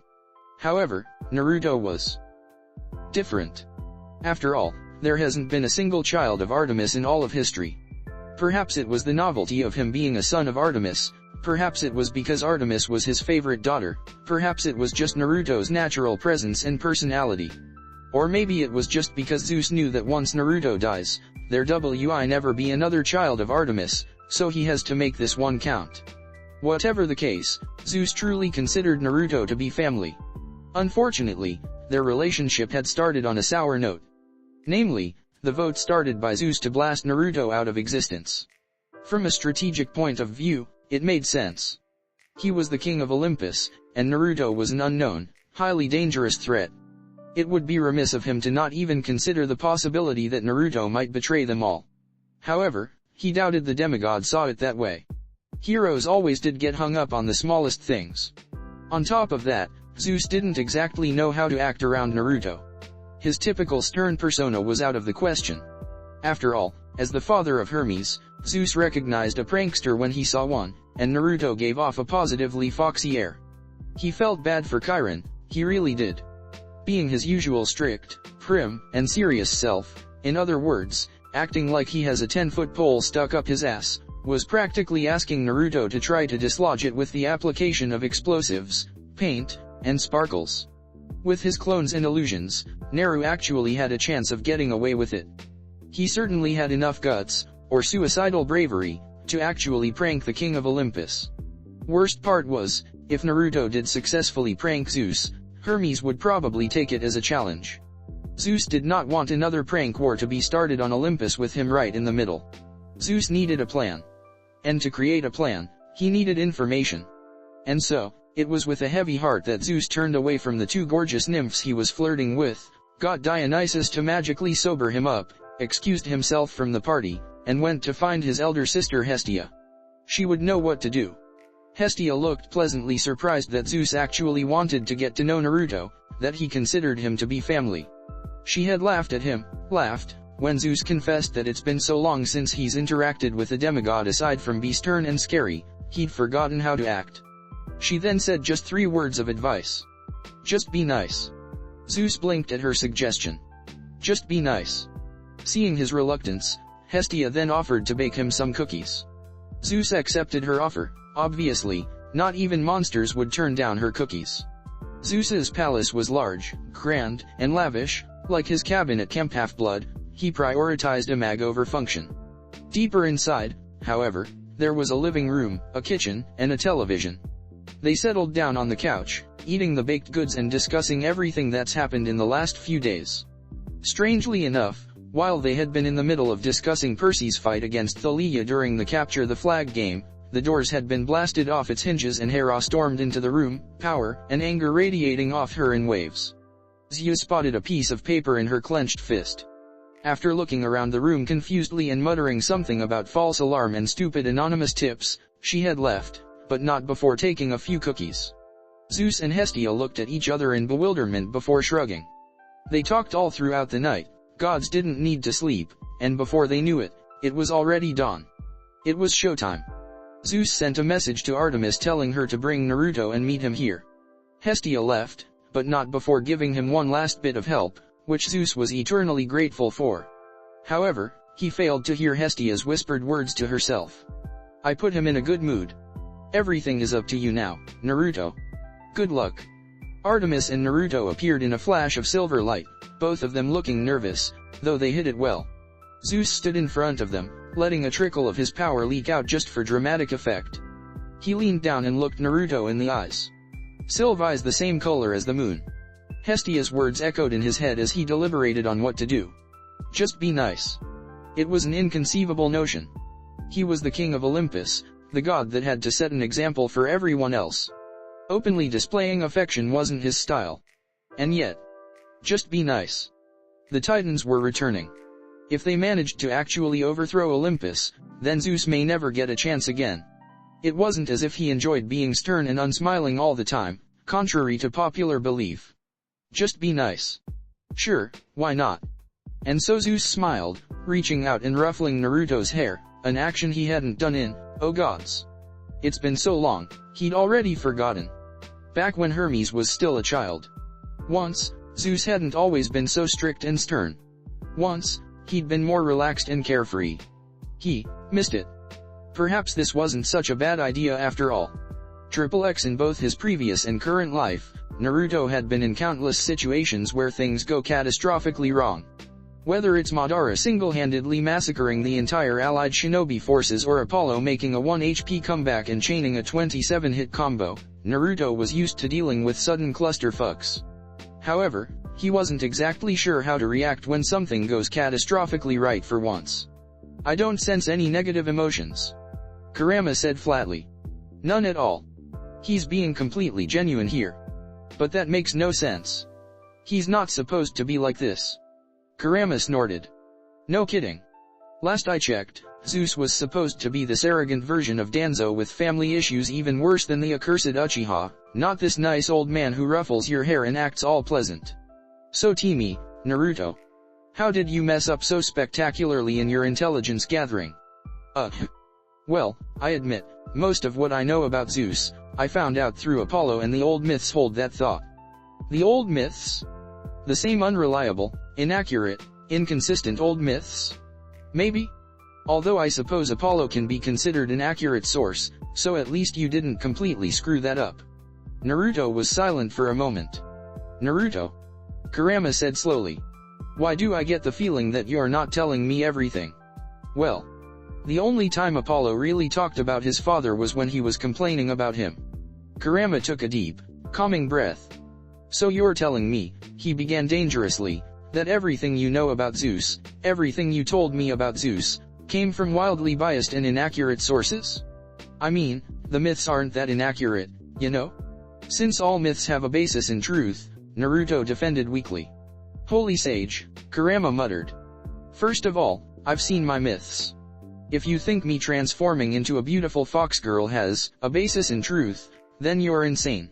Second, I suddenly understand why they never promoted you past genin. No, it's because Kakashi-sensei lost the paperwork for field promotion. Naruto grumbled. Personally, I just think he thought it would be hilarious for me to be the first genin to become Hokage. I have to say, I'm rather impressed, Zeus said, drawing Naruto's attention. You fought Atlas. No, I dare say you crushed Atlas, and you survived. There are gods who can't even do that. Excellent work, Naruto. Thank you. Naruto said hesitantly. Hold on, I'm a bit confused. Weren't you planning on blasting me just last night? Nice. Real subtle. Zeus waved his hand dismissively. That wasn't personal or anything. Just had to make sure that you wouldn't actually turn on Olympus. However, 4 vouchers from Hestia, Apollo, Athena, and Artemis, he inclined his head at her, is more than enough to convince me that you're loyal. Naruto blinked. Oh. And what about Aphrodite? Zeus snorted. You and I both know she just wanted to keep you alive so you could suffer more. Naruto winced. Right. I do hope you won't hold it against me though, the Sky God added. Please try to understand. You were an unknown, highly dangerous entity. If you ever did betray us, well, while at most you might be able to land light scratches on the Olympians, was that a challenge? That sounded like a challenge. If you attacked Kemp Half-Blood, then things would have been bloody. I had to be absolutely certain. Father, Artemis interjected exasperatedly. I already told you before the council meeting that Naruto would never betray us. Zeus shrugged. Had to check with the council. You know how it is. Artemis sighed at that but accepted it. Naruto nodded slowly. That made a surprising amount of sense. Granted, starting a vote to blast someone because they might betray Olympus was overkill, but then again, they were gods. He still regarded Zeus with slight mistrust though. Good reason or not, Zeus had still started a vote to blast Naruto out of existence. The king of Olympus had to do a lot in order to get back into Naruto's good graces. You must be hungry, Zeus said suddenly. I have some ramen cooking in the kitchen. Breakfast. Naruto froze, his thoughts screeching to a halt in his head. Ramen? Brat. Don't you fucking dare! Naruto beamed brightly at Zeus. I knew there was a reason you were my favorite grandfather, he said happily. Let's eat. Kurama sighed. Gods damn it. XXX, this is Hestia's cooking, Naruto said in surprise after he took a single bite. Zeus blinked. You can tell from the taste alone. Naruto looked at Zeus incredulously. You can't. Zeus shrugged. I don't eat ramen often, so I can't really tell a difference. Horror filled Naruto's gaze. No wonder he's grumpy all the time. XXX Naruto paused mid-bite, suddenly remembering something. Lord Zeus, do you have a sacrificial flame anywhere? Zeus tilted his head before waving his hand. A fire roared to life in the fireplace. Naruto grinned. Thank you. As he made his way over and scooped some ramen into the flames, Zeus spoke up. It's rare to see a demigod sacrifice portions of their meals to the gods when they're not at Kemp Half-Blood, he remarked, sounding pleased. I'm glad to see at least some demigods still hold the proper respect and reverence for the gods, even when they're not being peer-pressured into doing it. Naruto snorted. What? Nah, I'm just rubbing it in Apollo's face that his ramen ban didn't even last for a week before I broke it. Zeus blinked. Although you do raise a good point, Naruto said thoughtfully. He scooped in some more ramen. A small, barely perceptible smile spread across Zeus's lips as he received the warmth and pleasant feeling that came along with receiving a sacrifice, along with the message. You're actually pretty cool, Gramps. Then he frowned when he fully registered Naruto's words. Gramps. XXX Zeus had only eaten a single bowl of ramen, amateur, whereas Artemis hadn't even touched any of hers. According to her, ramen was too greasy, too salty, and too lacking in nutrition. It was pure blasphemy, but she was his mother, so Naruto let it slide. Naruto finished his 15th bowl of ramen before setting it down on the pinewood table with a contented sigh. Father, I have a request to ask of you, Artemis suddenly said as the bowls shimmered and dematerialized. A request. Zeus raised his eyebrows interestedly. What is it? Artemis hesitated for a moment before saying, I wish to make Naruto one of my hunters. Zeus immediately shook his head. You know I can't allow you to do that. Father, please. Zeus remained firm. Rules are rules, Artemis. Artemis and Zeus stared at each other, an unstoppable force against an immovable object. Naruto observed them silently with a bated breath. Then Artemis brought out the big guns. You know I can never have another child, father. Her silver eyes were oddly bright, and there was a pleading note in her voice. Naruto stared at her, stunned. He's the only one I have, she whispered softly. Father, please. I have not asked anything from you in millennia. Just grant me this one request. There was a long moment of silence as a battle of wills broke out, Zeus attempting to resist Artemis's pleading gaze. Operative word being attempting. He caved. Fine, Zeus said grudgingly. Then he paused as a contemplative expression passed over his face. Wait, but isn't he a boy? Well, yes, Artemis nodded before frowning thoughtfully. If that's a problem for you, then I can make him a girl. Zeus and Naruto simultaneously blanched in horror. That won't be necessary, Zeus said hurriedly. Go ahead, make him a hunter. Naruto nodded in agreement quickly, shooting Zeus a grateful look. I'm sorry, but did she just say she can make you a girl? Is she saying what I think she is? She's not talking about your sexy no jutsu, is she? Naruto? Hey. I'm talking to you. Don't ignore me. Hey. Hey. Thank you, father, Artemis smiled joyfully. I appreciate you granting my request. I won't forget this. The king of Olympus merely sighed when he realized that this would probably be construed by the other gods as favoritism. Heavy favoritism. Oh well. If anyone complained, he'll just say that it was a reward for Naruto's instrumental contribution to Atlas's defeat.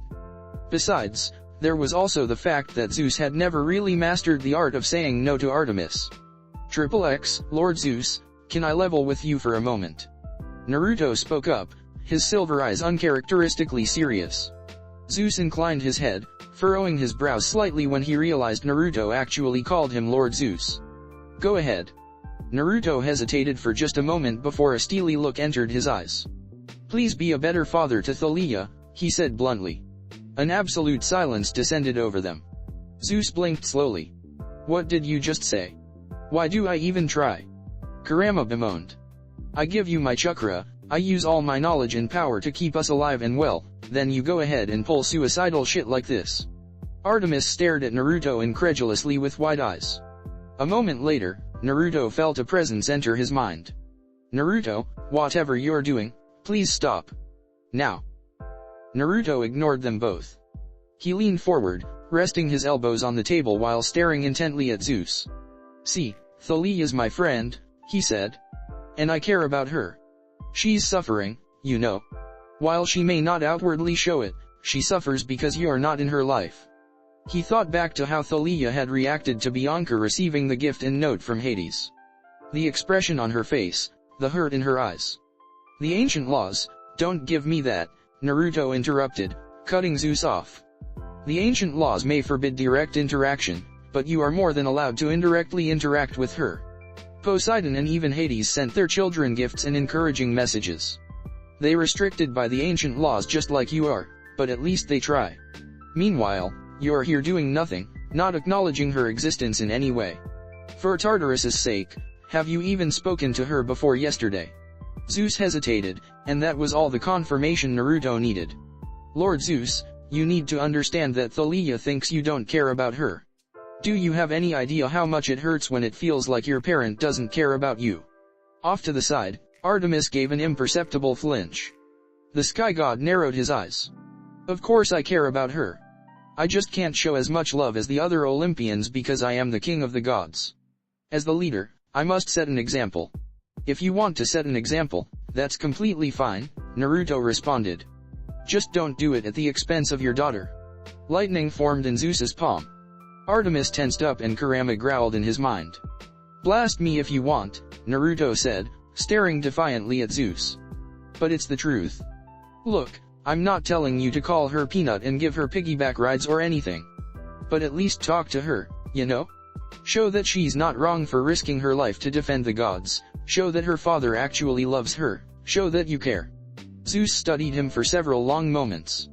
Naruto stared back, determination burning in his silver eyes, refusing to back down. Finally, the king of Olympus spoke. I should really blast you for this, he muttered. In fact, why am I even considering not blasting you for this? Because you know I'm right, Naruto said in an unwavering tone full of conviction and iron resolve. You may be the king of the gods, but you're also her father. You're her family. Please. For her sake. XXX Zeus was fully prepared to blast Naruto. Not a lethal strike, of course, but painful enough that it would ensure the son of Artemis would never speak to him in such a way again. Something was stopping him, though. It took him a moment to realize why it was. He was trembling. For some inconceivable reason, the king of the gods was trembling. All his instincts were screaming at him to not attack Naruto. But why? Naruto wasn't emitting an aura of power, nor was he even glaring at Zeus.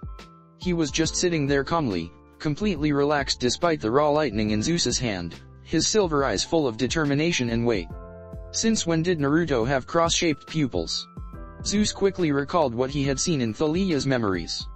Back on the mountain, Naruto also had cross-shaped pupils when he was in his sage mode and golden cloak. And yet, this was different, but how? There was no pigmentation around Naruto's eyes, Zeus realized. Was that important? He couldn't tell. She needs you, Lord Zeus, Naruto said quietly. She may not show it, hell, she'll probably deny it, but she does. Trust me on this. Zeus regarded Naruto for what seemed like an eternity. Then he sighed and the lightning that had been gathering in his palm dissipated. You're really lucky that I'm in a good mood right now. Fine. I'll talk to her when I have the time. Naruto brightened. Really? Really? Naruto beamed at him, and the feeling disappeared. Thank you so much. You won't regret this, I swear. Zeus tilted his head. No, I probably won't, he murmured under his breath, a contemplative look entering his eyes. Even he could tell something was wrong when Hades of all gods was considered a better father than him. But still, how had Naruto been able to make him, the king of the gods, one of the big three, unconsciously tremble? Was it possible that Naruto was actually a threat to him? No, there's no way. Naruto was the son of Artemis, and a demigod to boot. Zeus could smite him with just a thought. It was probably just spillover stress and fear caused by the rising titans and his own father affecting his mind, or something. His instincts must have been wrong. XXX, that went a lot better than I had expected, Naruto said cheerfully as they exited Zeus's palace. Artemis didn't say anything, instead grabbing him tightly by the wrist. In a flash of silver light, they were back in cabin 8. She whirled around to face Naruto. What was that? She demanded. Yes, Naruto. What the fuck was that? Naruto frowned. What do you mean? You know very well what I mean, Artemis hissed. Do you have any idea how close you were from being incinerated in front of my very eyes? He wouldn't have killed me. You don't know that. There have been wars started over less. You accused Zeus of being a bad father, am I wrong? Naruto said challengingly. That's irrelevant. Why would you even risk angering Zeus? Because Thalia is my friend, Naruto simply said. Because while it may not matter to you or any of the other gods, it matters to me. Nobody ever deserves to feel like their parent doesn't love them. If I could lessen some of the pain in the world and make Thalia's life better, even just a little bit, then I'll do it. And besides. His gaze grew slightly set at the reality of the situation. If I don't say anything to Zeus, then who will? Artemis narrowed her eyes. And if you had been blasted in the process? I don't care if Zeus blasted me, but I care. Artemis shouted, losing her composure for once. I care, Naruto. Naruto froze. I thought you would die, Artemis whispered. I thought that Zeus would kill you, and that I would be unable to stop him. I wouldn't have actually died, Naruto reminded her. My soul isn't from this dimension, remember? There are some things worse than death, the goddess said quietly. He could have cast your mortal soul into Tartarus or into one of the 5 rivers of the underworld. Or, if you had angered him enough, he could have thrown you into chaos itself. Naruto flinched. That was actually one possible way he could be defeated in this world. He didn't know if chaos could erase him from existence, but at the same time he wasn't willing to check. Still though, he had already anticipated Zeus attacking him and had prepared accordingly. I would have been fine, Mom. I was in 6 paths sage mode. And thank the sage you entered it, Kurama grumbled. I swear, if you had angered Zeus while in your base form, or even normal Sage mode, it could have turned out badly. 6 Paths Sage mode. The thing that allowed me to defeat Kaguya, Naruto clarified. Artemis nodded slowly. And what if Zeus had entered his divine form? Naruto raised an eyebrow. You really think Zeus would admit he isn't powerful enough to kill me in his mortal form? That doesn't matter. Until you finish creating your seal, please don't take any unnecessary risks like that. Thalia is immortal now. She isn't going to get any older. There was plenty of time in the future for you to confront Zeus, only with the seal keeping your soul safe. Naruto opened his mouth but then closed it a second later. You may have a point, he admitted, looking down. I'm sorry. I should have thought things over. One of these days, you'll learn to not impulsively jump into things head first. And on that day, I will rejoice. Artemis sighed, sitting down on the bed behind her. It's fine, she said, suddenly looking very tired. Just don't do it again. She paused. Is this the part where I ground you? I admit, I'm not familiar with the norms of this situation. Naruto coughed, sitting down as well on the bed across from her. Please don't. Artemis tilted her head. I don't know. It seems like a pretty good idea. At this rate, I should probably tie you up to make sure you won't do anything stupidly suicidal again, like fight Atlas or anger Zeus. I'll try to employ some more self-preservation skills next time. Naruto offered in a hopeful tone. She considered it. That's the best I'll get, I guess, she muttered. Even though I dearly wish there won't be a next time, knowing you, that clearly won't be the case. Naruto chuckled. That's fair. They sat in a companionable silence for a while, mulling over their own thoughts. I'm a bit surprised you didn't ask about Nico D'Angelo, Artemis suddenly said. Well, of course. There's no way I would have been able to convince Zeus that Nico wouldn't betray Olympus, Naruto replied. I mean, the only reason why he let Bianca live was because she proved herself on this quest, right? But Nico didn't do anything, Artemis tensed up. That's not entirely correct. Nico D'Angelo actually saved my hunters. Naruto's head whipped around to stare at her. He did what? He asked disbelievingly. Artemis nodded. Pan and Hecate incapacitated my hunters and was going to kidnap and bring them over to Mount Othris, where they'll then be forced to hold up the sky. But the son of Hades managed to stab Hecate and release the mist illusion, Savi my hunters. He did remarkably well. Wait, he managed to do what now? He stared at her incredulously. He stabbed Hecate? The goddess of the mist? How? According to Chiron, and I quote, against all odds, Nico managed to get Hecate to lower her guard and stab her through a combination of trickery, acting, and mythomagic. Artemis recalled. Naruto grinned widely. That's awesome.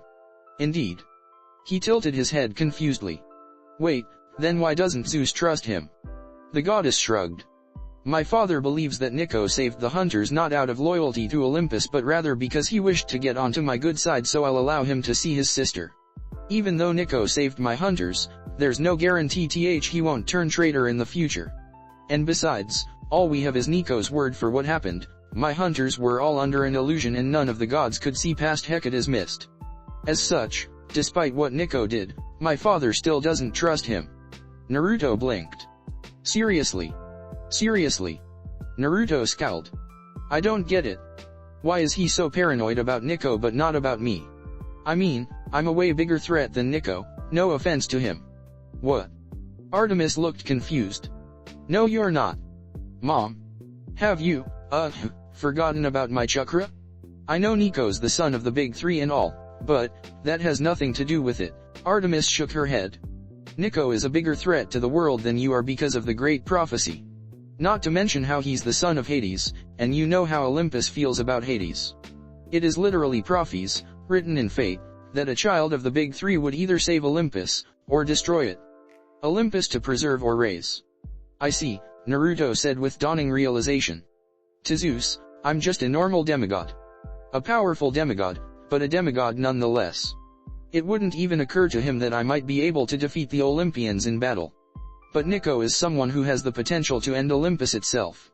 Artemis nodded. Exactly. Damn it. I can't even blame Zeus for being as paranoid as he is if the fate of the world itself is at stake. Naruto sighed miserably. This sucks.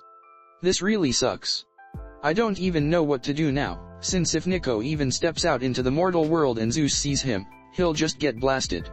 Letting him stay in the underworld may also be a valid option. They considered it briefly before shuddering in unison. Underground. Artemis said, a look of aversion on her face. Don't like it. Naruto suppressed a shiver at the thought. They shared a nod of mutual agreement. Then you're going to have to figure out a way to change Zeus's mind, the goddess said. Preferably after you've finished creating your seal. Speaking of which, how is the progress going on that? She inquired. Naruto winced.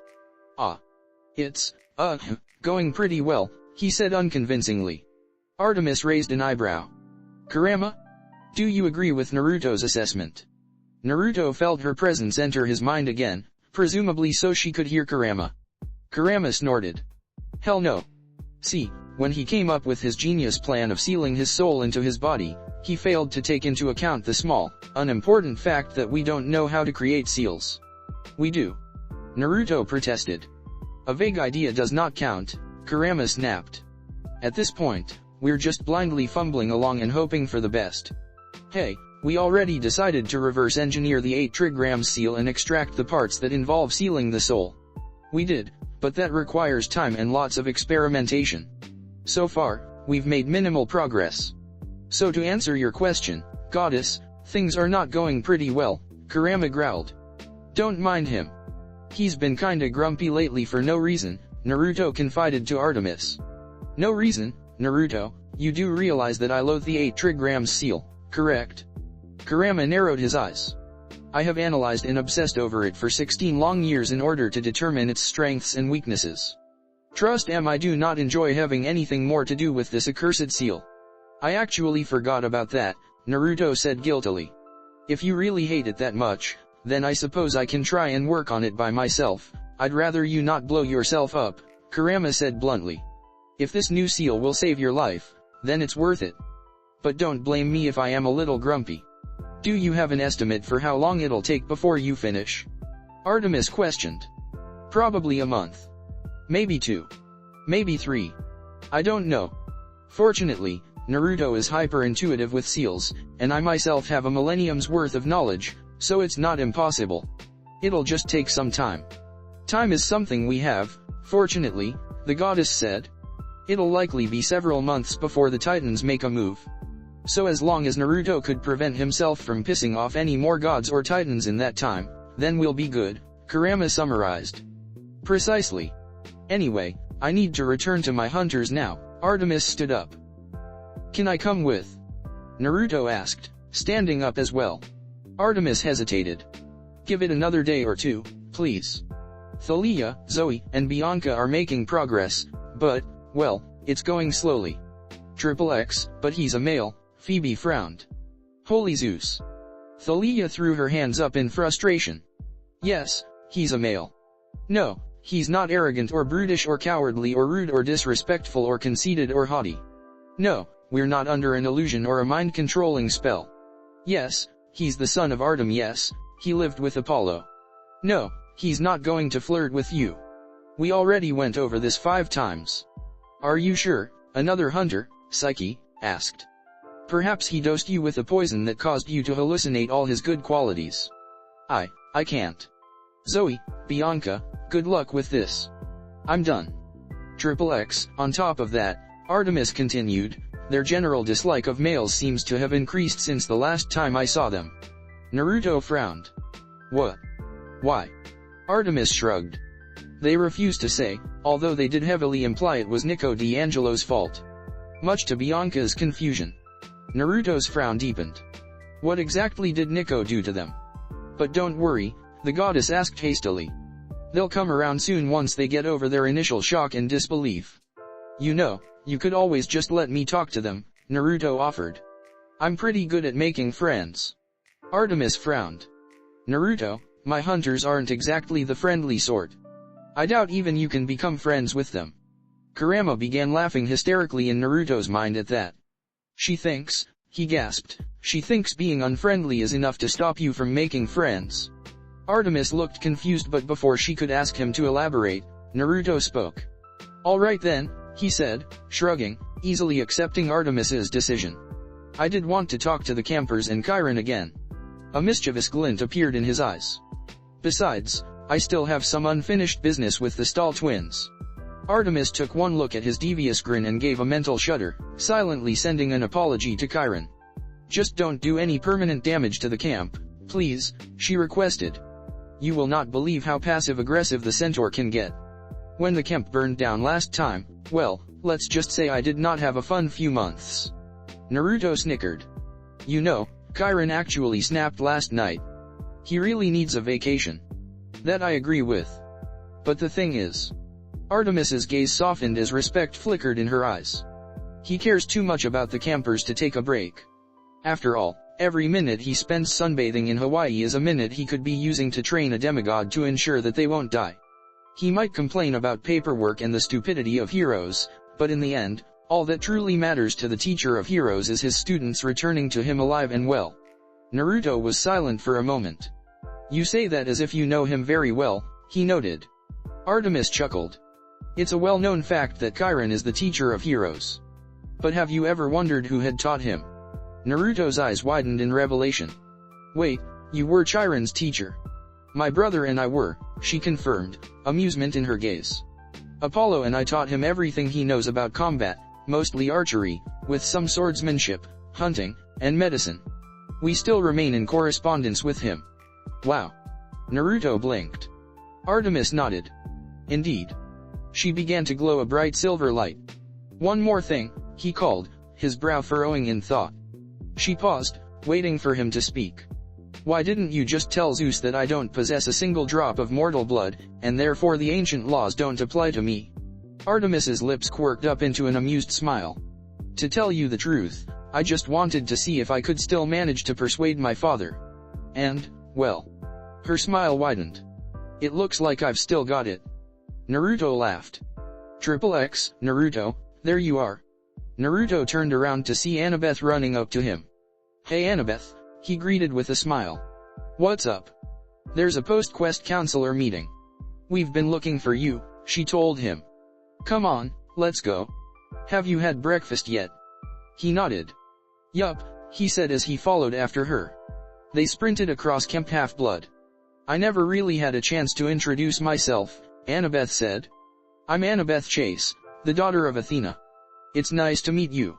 Naruto, the son of Artemis, Naruto returned. It's nice to meet you too. Hey, are you okay? Annabeth frowned.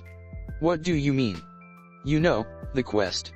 They didn't hurt me while I was kidnapped, I wasn't talking about that. It took Annabeth a moment to understand, but when she did, her expression immediately became guarded. I'm fine, she said shortly. Naruto was silent for a moment. For what it's worth, he finally said, so quiet that she could barely hear him over the rushing wind, I'm sorry Luke died. Despite what the gods and other demigods may have thought, I really hoped that we would be able to capture him alive. I'm sorry she didn't reply. Even though they were sprinting just a few feet next to each other, it felt like there was a chasm a mile long between them. We're here, Annabeth announced. They stopped in front of the big house, neither of them out of breath. She quickly went inside, not bothering to wait for him. You definitely have a way with girls, Kurama commented amusedly. Yeah, well, I know how it feels when everyone wants a traitor dead except for you. I won't pretend to know how she feels right now, but I know that if Sasuke had died and everyone was rejoicing, I would be absolutely miserable. You do realize that I would have been one of the ones celebrating the Uchiha's death, right? So you've told me. XXX, Naruto, you're here, Chiron greeted warmly as Naruto stepped inside the room. Everyone else was already there, sitting around the ping-pong table. You're also late. Naruto blinked and automatically said the first thing that came to his mind. Sorry I'm late, I got lost on the road of life. There was a moment of silence as they absorbed his words. Chiron must have decided it wasn't worth the effort, because he continued talking, completely ignoring Naruto's excuse. Anyway, I presume Lord Apollo already took care of the post-quest debriefing. Yes, Percy instantly replied. Good. I'll have Lord Apollo send me a copy of the debriefing later, but for now, we can discuss the important things. What important things? A new girl spoke up. Dark eyes, stringy brown hair, a scar on her chin. She looked like Ares. His daughter, probably. Important things like Pan. Grover cried out. Pan betrayed us. He then broke down into tears, Percy awkwardly patting his back. All this time, we satyrs never gave up on him, he sobbed. We looked for him, never giving up no matter what. And it turns out that he was alive all along, and he's a traitor to Olympus. Yes, that was indeed an unpleasant surprise, Chiron said, looking at the young satyr sadly. With Pan joining the Titans, many nymphs, nature spirits, and satyrs may join as well. Especially if the Titans promise to thin down the population of Morta so they wouldn't further damage the environment. I'll never betray Olympus, and neither will any of the satyrs I know, Grover bleated in outrage, looking offended that Chiron would even suggest a thing. Chiron held up a calming hand. I know, but not everyone is as loyal as you. He sighed, looking around the room. This is catastrophic, by the way, for those of you who are unaware. A satyr's nose is unparalleled, allowing them to easily sniff out demigods. If the satyrs join the Titans, even just some of them, then they'll be able to find more demigods and recruit them to the Titan army. We need incentives for the satyrs to stay on our side then, Annabeth said with an analytical gaze. But what? Aluminum cans? Free enchiladas? Grover shook his head. There's nothing Camp Half-Blood can offer. You don't understand. Pan is like a father to us. Even though I know he's wrong for betraying Olympus, it's still taking all of willpower to not join him. And it is a testament to the strength of your resolve that you are still with us, Chiron said. I'm proud of you, Mr. Underwood. Thank you, the satyr said, sounding absolutely miserable. Anyway, moving on to other things, Chiron steepled his fingers, looking grim. In the past few days, I've been made aware of two critical security errors. Namely, the fact that Pan and Hecate were able to infiltrate the camp. Typically, the borders only keep out monsters, but now, I'll have to restrict everyone from entering except for demigods and the Olympians. And what's the second error? Percy questioned. Chiron's face darkened. There is a high probability that there is a passage into Camp Half-Blood, one that the magical borders have no control over, thus allowing anything to enter. Every camp counselor bolted upright except for the daughter of Ares. What? Annabeth demanded. Where? What passage? The labyrinth, Chiron answered grimly. The creation of the genius inventor Daedalus. Unfortunately, I do not know if this passage even exists, much less where to look for it. It could be in the forest, it could be in the cabin area, it could even be here in the big house. I sent Clarice onto a mission to explore it, but, well, it wasn't a success. Naruto blinked. Oh. Chiron. Everyone turned to him. What is it? Chiron asked. Naruto scratched the back of his head. I may know where it is. You do? Chiron said in surprise. How? Nico and I found it when we were exploring the forest, Naruto explained. It's at the big cluster of boulders. Zeus's fist. Yeah, that. I see. You'll have to show us later. However, if it is truly there, then you'll have lifted a huge weight off my back, prevented many sleepless nights, and saved me from filling out mountains of paperwork. Chiron shot Naruto a grateful smile. Thank you, and that reminds me. Congratulations, Naruto. You're now the head counselor of Cabin 8. Are you really the son of Artemis? The new girl asked. I'm Clarice, by the way, head counselor of the Ares cabin. I am, Naruto nodded. Before anyone asks, I was born through essence combination. You really pissed off my mom, Silena, the head counselor of the Aphrodite cabin, commented, eyeing Naruto with an indecipherable gaze. Ah. Naruto paused. Is this the part where the Aphrodite cabin declares war on the Artemis cabin? Silena snorted. We've been at war with the hunters for millennia. You're just the newest addition. She paused. But for what it's worth, I don't really have anything against you personally. It's just that my mom really wants us to make your life hell. Naruto chuckled. Fair enough. I'll be gone in a few days though, so you don't have to worry too much. Lord Zeus allowed you to travel with Lady Artemis and her hunters? Chiron asked in surprise. Not exactly. At Chiron's questioning look, Naruto elaborated. He gave Artemis permission to make me a hunter. Every demigod in the room suddenly refused to meet Naruto's eyes. That's kind of unfair, Connor muttered. Let me get this straight, Clarice said, looking at Chiron angrily. We're here, lucky if we even get to speak to our parents once a year, and Naruto is going to be gollivanting around with the hunters and Lady Artemis for the rest of his immortal life. Wow. For once, people are jealous of you. I genuinely don't know how to react. Oh, would you all stop angsting already? Dionysus spoke up in a bored voice. If it makes you all feel any better, I highly doubt Naruto even is immortal, so the ancient laws don't apply to him. What? Percy whirled on Naruto. Are you immortal? Naruto hesitated for just a moment before answering, no. Although Apollo isn't exactly sure what I am. I'm half god, half something. Percy blinked, at a loss for words. Annabeth was scrutinizing him with a calculating gaze that reminded Naruto of her mother, as if she was trying to pierce into his soul itself. The rest of the head counselors, however, didn't look fazed at all. For a moment Naruto was a bit confused by their lack of reactions, but everything became clear as his gaze landed on Grover, who was sadly munching on an aluminum can, not paying any attention to them at all. The demigods at this camp were used to non-mortal Hades. Chiron himself was a centaur. There you have it, Dionysus yawned. Not immortal, so the ancient laws don't apply to him. Feel better now. You know, that actually does make me feel better, Clarice said thoughtfully. Thanks, Mr. D. Instead of giving me your gratitude, please just end this useless meeting. Chiron coughed. Very well. We've finished discussing everything. This meeting is now over. You're all free to leave. XXX Naruto, Connor said, smiling as he slung an arm around Naruto's shoulders. Do you still remember our conversation before you left for the quest? A devious grin spread across Naruto's face. Of course. I believe my exact words were Kemp Half-Blood will never forget our names. Identical grins spread on the Stahl brothers' faces. Brilliant, they chorused. Shall we start? Naruto suggested. Way ahead of you, Travis said. I already gathered the supplies, and Connor already made the plans. Now, we just need you to execute them. Naruto smiled. Fill me in. All right. First things first.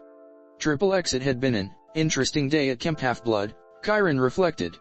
Interesting. There hadn't been as much chaos at Kemp Half-Blood since it burned down. The normal, everyday activities were interspersed with pure mayhem. There had been several loud explosions in the Kemp's forges. This had understandably freaked out the Hephaestus campers. They promptly evacuated the forges, practically stampeding out, and had built a full-scale Hazmat robot to clear out the building. Needless to say, they were not amused when they discovered that all the explosions had been caused by some harmless firecrackers. All the Ares cabin's weapons were somehow replaced by styrofoam replicas. They hadn't even noticed the difference until they began sparring, and one of them didn't immediately die when his sword bent as he blocked and the opponent's sword pierced his heart. Of course, it wouldn't have been so bad if the stabbed individual hadn't loudly confessed that he actually loved all his siblings and that he would miss them dearly before he realized he was still alive. Chiron doubted he would ever recover from that. The Aphrodite cabin was met with an unpleasant surprise when they were ambushed by paint bombs that ruined their hair, their clothes, and their makeup. A preemptive attack, Naruto had whispered to the Stahl brothers. Although Chiron did have to admit that the Aphrodite campers screaming and racing for the showers was objectively hilarious. Strangely enough, the Athena and Poseidon cabins were left untouched, though that was probably because 1, Annabeth had been kidnapped and deserved arrest, and 2, Percy had just gone on to a quest and deserved arrest. The same didn't apply to Clarice, though. A pound of glitter had been tossed onto her, and she positively sparkled wherever she walked. Connor and Travis had begun calling her princess whenever they saw her, whereas Naruto had called her a vampire. Chiron wasn't sure which one pissed her off more, being called a princess, who are notorious for needing saving, or being called a vampire from Twilight. Probably the latter, judging by how she had tried to strangle Naruto. Though it was news to Chiron that Clarice had even read Twilight. Needless to say, once Travis, Connor, and Naruto realized it too, they'll never let her live it down. Worst part was, Chiron couldn't even prove it was them because Connor, Travis, and Naruto had remained by his side the whole day. After Naruto had shown him the entrance to the labyrinth, the other two had joined him and they accompanied Chiron as he went about his day-to-day duties. And they hadn't stopped smiling the entire time. The entire day they were just giving him knowing grins, even as explosions and screams sounded in the background, and Chiron couldn't do anything about it. Of course, once he tricked Percy into giving him a written testimony that Naruto could create solid clones, Chiron was free to bust the son of Artemis's ass. But Naruto had already left the camp with Dionysus's permission, presumably to join the hunter, so Chiron couldn't even punish him. This angered him immensely. And so here he was, in the big house, fuming over the events of the day. Percy suddenly rushed into the room, looking panicked. "Naruto's gone to the underworld to find Nico," he shouted. "We need to go stop him." Chiron scoffed. "Oh please. I'm not stupid. I know he already left. There's no need to rub it in any further. I'm serious. Tell me, Mr. Jackson. How much did he pay you to tell me that frankly ridiculous lie? Because I assure you, if you continue attempting to deceive me like that, then it will not have been worth it. Now, do you have anything more to say?" Percy threw up his hands. "You know what, fine. I tried. I'm going to go send an iris message to Thalia." "You do that," Chiron said absently. It wasn't until an hour after Percy had left and Chiron had calmed down somewhat that the centaur realized that maybe, just maybe, Percy hadn't been joking. But that was impossible. There was no way Naruto actually went to the underworld. Right? Chiron paused as he recalled one of his fundamental principles regarding heroes: never, ever, underestimate their level of stupidity because they can and will surprise you. The ancient teacher of heroes took a deep, calming breath, trying to maintain his composure. At that exact moment, the memory of Naruto's smug, knowing grin popped up in his mind. XXX Dionysus glanced up from a psychology magazine when he heard a litany of Greek curses sound out from a few rooms over. The voice was distinctly Chiron's. His eyebrows rose as the curses steadily grew more and more creative. He was impressed. His lips curled in amusement. Granting Naruto permission to leave Camp Half-Blood had been well worth, it seemed. Dionysus now had a whole paragraph of new material to test out. And besides, at Camp Half-Blood, there was only so much the Godwine could do without getting bored. If his entertainment came at the expense of Chiron's sanity, then so be it. Then he resumed reading the magazine, slowly getting absorbed into the passage where it detailed how to survive your co-worker's inevitable mental boom. It was some really fascinating stuff. After only a moment's hesitation, Dionysus conjured up a dark purple magical shield that blocked any entry from the door. And the walls. And the windows. Just in case. XXX, can I borrow one of your love arrows? For what? Oh, you know. Gotta make these two people fall in love with each other. Eros blinked. I don't get it, mother. You can literally just wave your hand and they'll fall in love with each other. Why do you need my arrow? Why? For the delicious irony, of course. After all, she is a huntress and he is the son of a huntress, and yet both of them will be hunted by me. Aphrodite smiled. It was a beautiful smile. Oh, this will be so entertaining to watch. The ultimate forbidden love. It was only a pity that Artemis was completely immune to all her spells due to being the goddess of maidenhood. Now that would have been a perfect tragedy. Eros shrugged at her cryptic words. All right, whatever. When are you going to use the arrow? Does it matter? Kinda, yeah. I mean, for the optimal divine strength of the spell, I need to know the approximate time when it'll be used. Aphrodite hummed.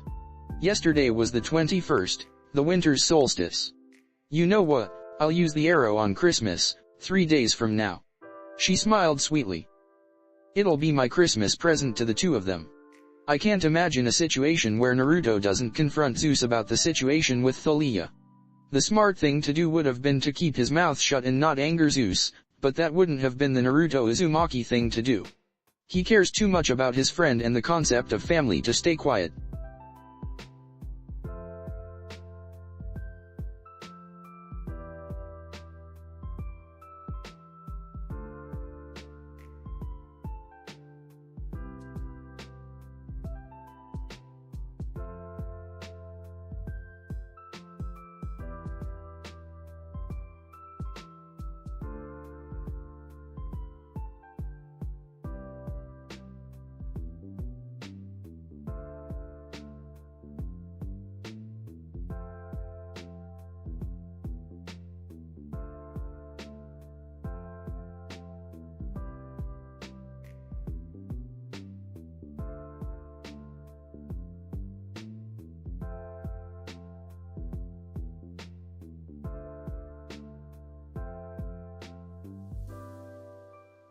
Naruto looked up at the gold letters etched in black marble, DOA Recording Studios.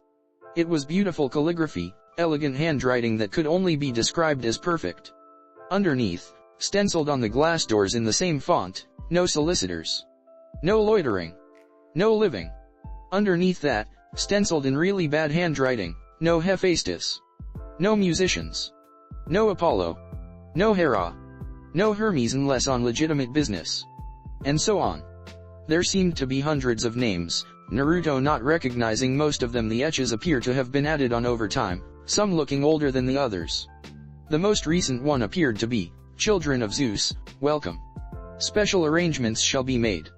That wasn't ominous at all. He then gazed inside the building. The lobby was brightly lit and full of people. A man sat behind a desk. The mist was strong around this building, and the few mortals still on the streets didn't seem to be able to see this building at all. Thanks for dropping me off, Apollo. Yeah, no problem, Apollo grinned. Anything to get me far, far away from Olympus. Why are you banned from the underworld? Naruto asked curiously. Apollo's face darkened. Hades and I had a minor disagreement several millennia ago. I got a little mad. Things got a little heated. What did you dash? Naruto trailed off as he caught sight of something oddly familiar. Apollo. He began slowly. Is that a scorch mark I see on that marble column inside? He'd sparred with Apollo too many times to not recognize the marks of Apollo's powers. What scorch mark? Apollo asked innocently. Anyways, he cleared his throat. I gotta go. Can't stay in one location for too long. Naruto looked at him weirdly, but Apollo didn't elaborate. Stay safe, Naruto. I'll give you about 15 minutes before my little sister realizes I lied to her about where I took you and she comes looking for you. Oh, and good luck with the hunters. He winked. Tell them I said hi. Naruto smirked. Sorry, but I'd rather not. I'm trying to make a good first impression here. Apollo didn't respond, instead simply giving Naruto a head slap. Typically, Naruto would respond with a thrown kunai or a raised non or two. However, the pain of the head slap, however light it may be, jarred Naruto somewhat. The building in front of him flickered, shifting between what was really there and the illusion created by the mist. Blank brick wall. Black marble building. Blank brick wall. Black marble building. Wait, what was that? Naruto squinted, looking inside. He could have sworn all the people suddenly became transparent for a second. Was it a trick of his imagination or his gaze landed on the stencils on the glass? No solicitors. No loitering. No living. No living. No living. Naruto's eyes widened as he became aware. The mist shifted once more, revealing that the people weren't people and were instead transparent souls of the dead. Or, in other words, ghosts. His blood ran cold. Oh, you have got to be kidding me. Hey, on second thought, can you come with? Naruto asked Apollo, his eyes fixed on the ghosts inside the building. Apollo frowned. Why? He caught sight of Naruto's pale expression. What's wrong? He asked concernedly. Naruto opened his mouth to speak but then thought better of it. If Apollo discovered that he was afraid of ghosts, yeah, Naruto didn't even want to consider what would happen. It's nothing, he denied rather unconvincingly. Never mind. Apollo scrutinized him for a moment before shrugging. All right. He turned around and walked back to his sun chariot, which was idling in its Maserati form. Have fun with the hunters, he called with a grin before climbing in and speeding away. Naruto waved goodbye, already turning his attention back to the building. The building that was full of ghosts. He swallowed, mentally steeling himself. This was for Nico. He had to do it. No matter how much ghosts utterly creeped him out. Taking a deep breath, he walked inside DOA Recording Studios. XXX standing behind the raised podium was a man dressed in an immaculate silk suit. He had chocolate-colored skin and bleached blonde hair, and a black rose was pinned to his lapel. Naruto took note of his silver name tag. Karen. The gatekeeper and ferryman of the underworld. As he approached the desk, Karen looked up from where he was polishing a silver watch, took one glance at Naruto, and promptly sighed. Can you demigods just not read or something? Is that it? See, it very clearly says no living, and yet you, Karen pointed a single manicured finger at Naruto, are alive. Now get out. I need to speak with Nico, Naruto said politely. Karen rolled his eyes. Kid, I don't care about what you need. Naruto stared at him intently, trying very hard not to pay attention to the suddenly restless ghosts in the lobby. Please, sir. Nico is my friend, and I need to know if he's, Karen groaned. Spare me the backstory. Come back when you're dead, and we'll see. But if you think I'm going to let you into the underworld, I wasn't asking, Naruto said mildly. The gatekeeper narrowed his eyes. The room suddenly chilled, the temperature lowering to freezing, and the ghosts became agitated, pacing around, running hands through their hair, fiddling with wristwatches. Naruto ignored them all, though he was able to stop the chills from running down his spine. Was that a threat? Karen asked dangerously. For a few seconds, Naruto actually considered it. He wasn't kidding when he said that he was willing to storm the underworld. However, did he really want to piss Hades off? He didn't want to make one of the big three his enemy before even meeting him. However, he didn't actually have to storm the underworld. He just had to make Karen think he would. Depends, Naruto tilted his head. Will you let me see Nico? Not a chance. Naruto narrowed his eyes before killing intent flooded the room. Karen's eyes widened as he suddenly felt a suffocating aura press down on him, the air becoming laden with sheer intent. However, it took Karen only a moment to regain his composure and glare at Naruto. You have nerve, demigod, he growled. Just who do you think you are? Naruto shrugged. I'm Naruto, and I think I'm about to storm the underworld. Karen narrowed his eyes as shadows began gathering in the room. For what it's worth, you are going to enter the underworld today. You just won't be alive when you do. He froze, the shadows abruptly dissipating. Hold up, what did you say your name was again? Naruto scrunched his eyebrows in confusion. Naruto, he repeated. Karen stared at him. The son of Artemis. Doesn't the resemblance make it obvious? It's kind of hard to see the resemblance when I've never met Artemis before, Karen responded. Weren't you the demigod that fought Atlas? Yup. Karen let out several ancient Greek curses. Yeah, so disregard everything I just said. You needed to see Nico. Naruto nodded slowly. Alright. Give me just 1 minute. Naruto watched with a bemused expression as Karen raised his hand to his head and began silently communicating with someone. Yeah, he's here. Got it. He nodded. Understood. He turned back to Naruto. Well, kid, while I'm not authorized to let you into the underworld, Nico D'Angelo is giving you a message. He snapped his fingers and the ghostly mist around the room coalesced into an image of Nico. Nico? Naruto immediately called out. Are you okay? Are you hurt? Do I need to raise on anyone? Nico stared at him with wide eyes. What? Just give me the word, and I'll storm the underworld itself, Naruto promised, ignoring how Karen tensed up. Wait, Nico looked confused. Why would you storm the underworld for me? Because, we're friends. Naruto said slowly. And that's what friends do for each other. They don't, by the way, Karen muttered. They most certainly don't. You're still my friend? Nico asked uncertainly. Naruto frowned. Why wouldn't I be? Because, you know. I'm the son of Hades, Nico whispered. Naruto blinked. Then he strode up to the mist image and promptly gave Nico a head slap. Well, he tried to, his hand passed straight through the mist, but it was the thought that counted. Dude. That's probably the dumbest thing I've ever heard. You really think that I would abandon you for something as silly as your parentage? Naruto raised an eyebrow. Nico broke out into a grin. I knew it. I knew Hades was wrong. At Naruto's confused look, he elaborated. Hades said that you would abandon me because I'm his son. Yeah, well, he's wrong. Quite frankly, I could care less who your father is. The ground underneath them rumbled, almost skeptically. If I can still remain friends with someone who shoved his hand through my heart, he continued, then I can deal your father being Hades. The ground grew silent at that. Was this the same friend that betrayed you? Nico asked hesitantly. Yeah. It was. For a moment, Naruto looked sad, but then he shook his head, clearing away those thoughts. Anyways, enough of that. Are you alright? Yeah, I'm fine, Nico hurriedly said before glancing off to the side and pausing for a moment, as if he was listening to someone. My dad says that if you storm the underworld, then he'll, yeah, I won't repeat that. Just don't, Naruto.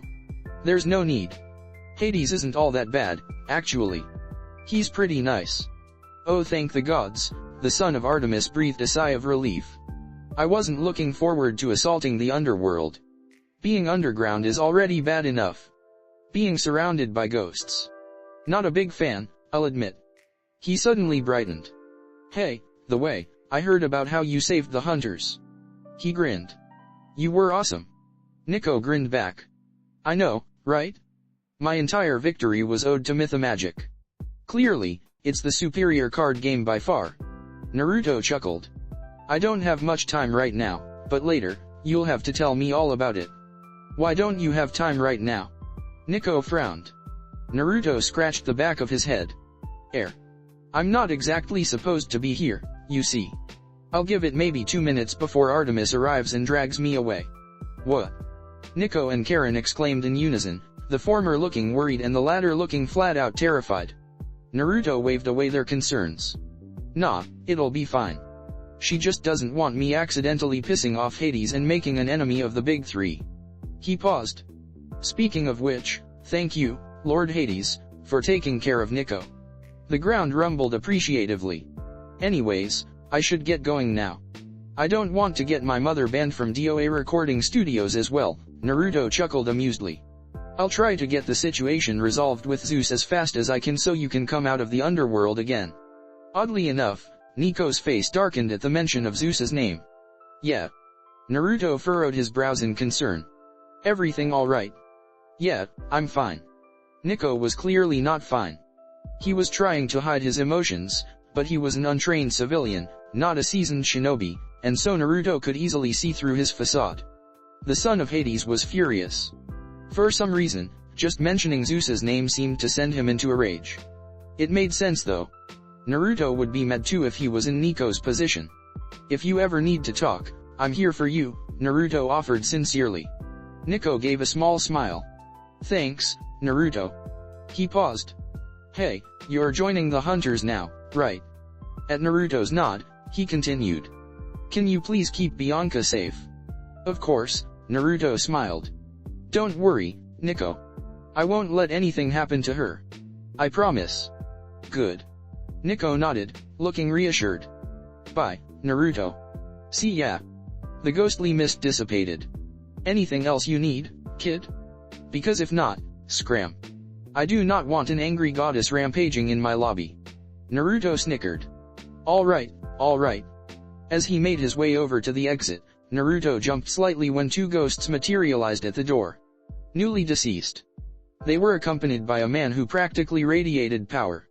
He had dark skin with gold eyes, but what drew Naruto's attention was the pair of large, black wings on his back.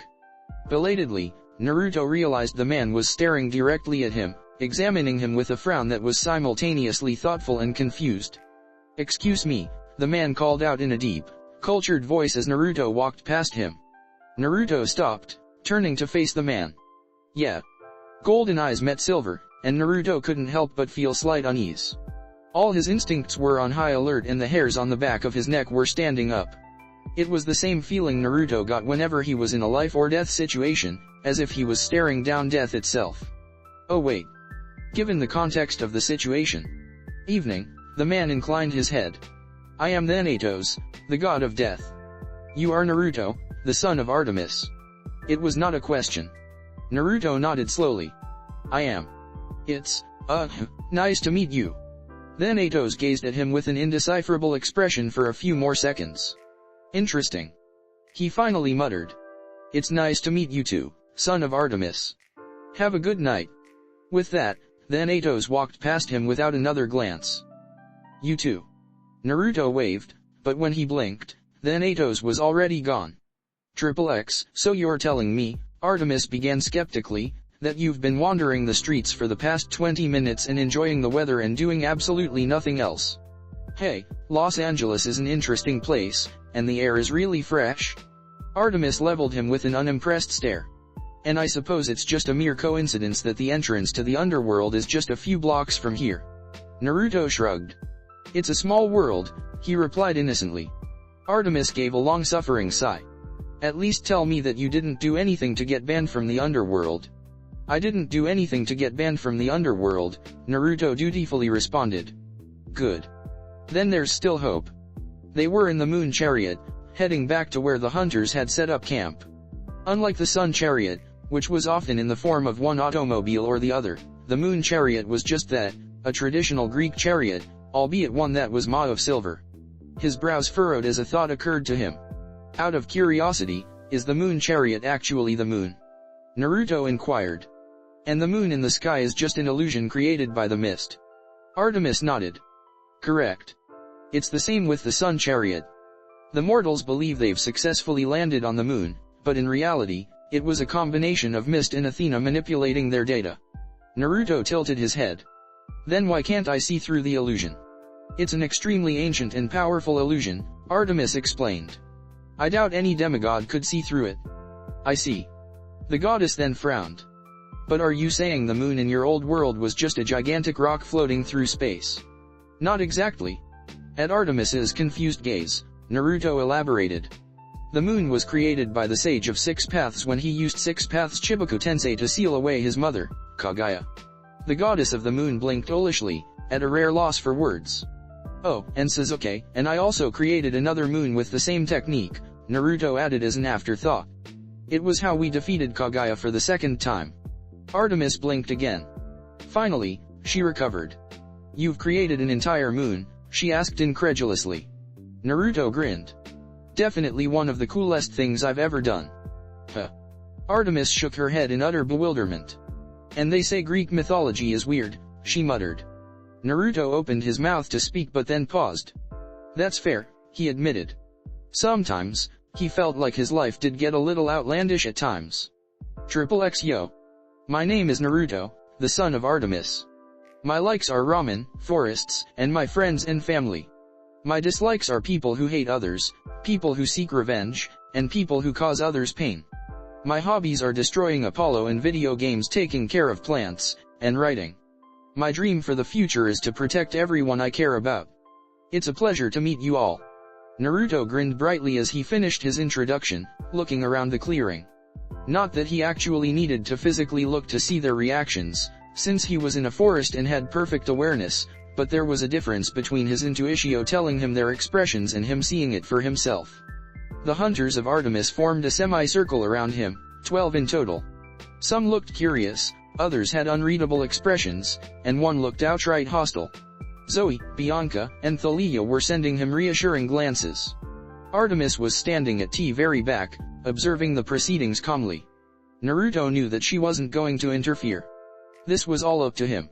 However, while the huntresses may not exactly be welcoming, they were still polite, and after a moment's hesitation, they began introducing themselves as well. I'm Phoebe, the daughter of Ares, Phoebe said. Naruto could definitely see the resemblance between her and Clarice. They both had brown hair, brown eyes, and muscular builds.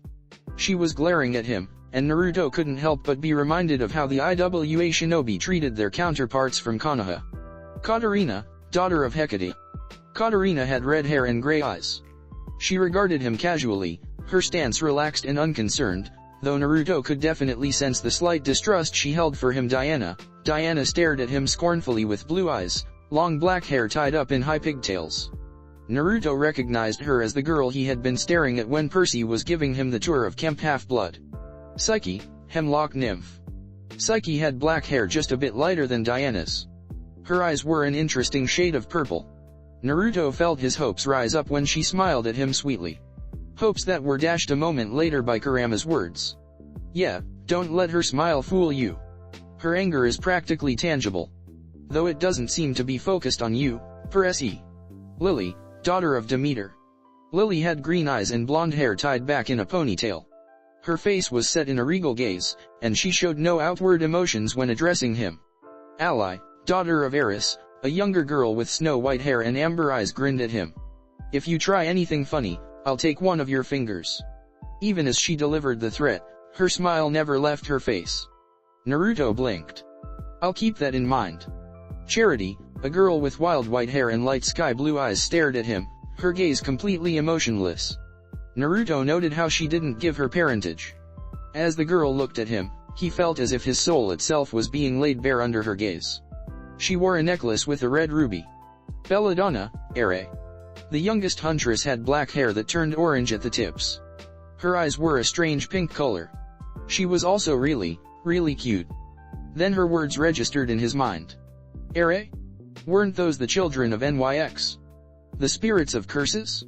What was she doing as a hunter of Artemis? Jeanne d'Arc, daughter of Apollo. It's nice to meet you. A blonde girl with brilliant blue, nearly amethyst eyes, smiled at him. Unlike the other hunters, she showed no signs of ill will. Naruto waited for her to threaten him or something, but nothing came. It appeared she was genuinely kind. It's nice to meet you too, Naruto replied automatically with a grin before he paused as he registered her name. Wait. She nodded. Yes, that Jeanne d'Arc. She said it as if she had said the same thing multiple times before. Naruto blinked. No offense, but aren't you supposed to be, dead? She shrugged. Lady Artemis and my sisters rescued me and manipulated the mist to fake my death. You were a brave maiden, Zoe muttered. There was no way we were going to let you die like that. And for that, I shall be forever grateful to you, Zoe. Jeanne smiled warmly at her. Phoebe clapped her hands together loudly, drawing everyone's attention. All right, now that we have the pleasantries out of the way, let's get down to business. Phoebe declared, narrowing her eyes. Naruto's gaze sharpened as the air suddenly filled with tension, anticipatory gleams appearing in the hunter's eyes, the calm before the storm. Are you ever going to peek on a girl while she's bathing? Phoebe suddenly asked him in an aggressive tone. A sheer look of terror passed over Naruto's face. Oh gods no, he immediately answered. First of all, I'm not a super pervert, that's Apollo's job. Second of all, do I look like I want to have 2 broken arms, 6 snapped ribs, and multiple ruptured organs? He shook his head frantically. No. Absolutely not. The hunters all stared at him in bewilderment, but Naruto didn't care.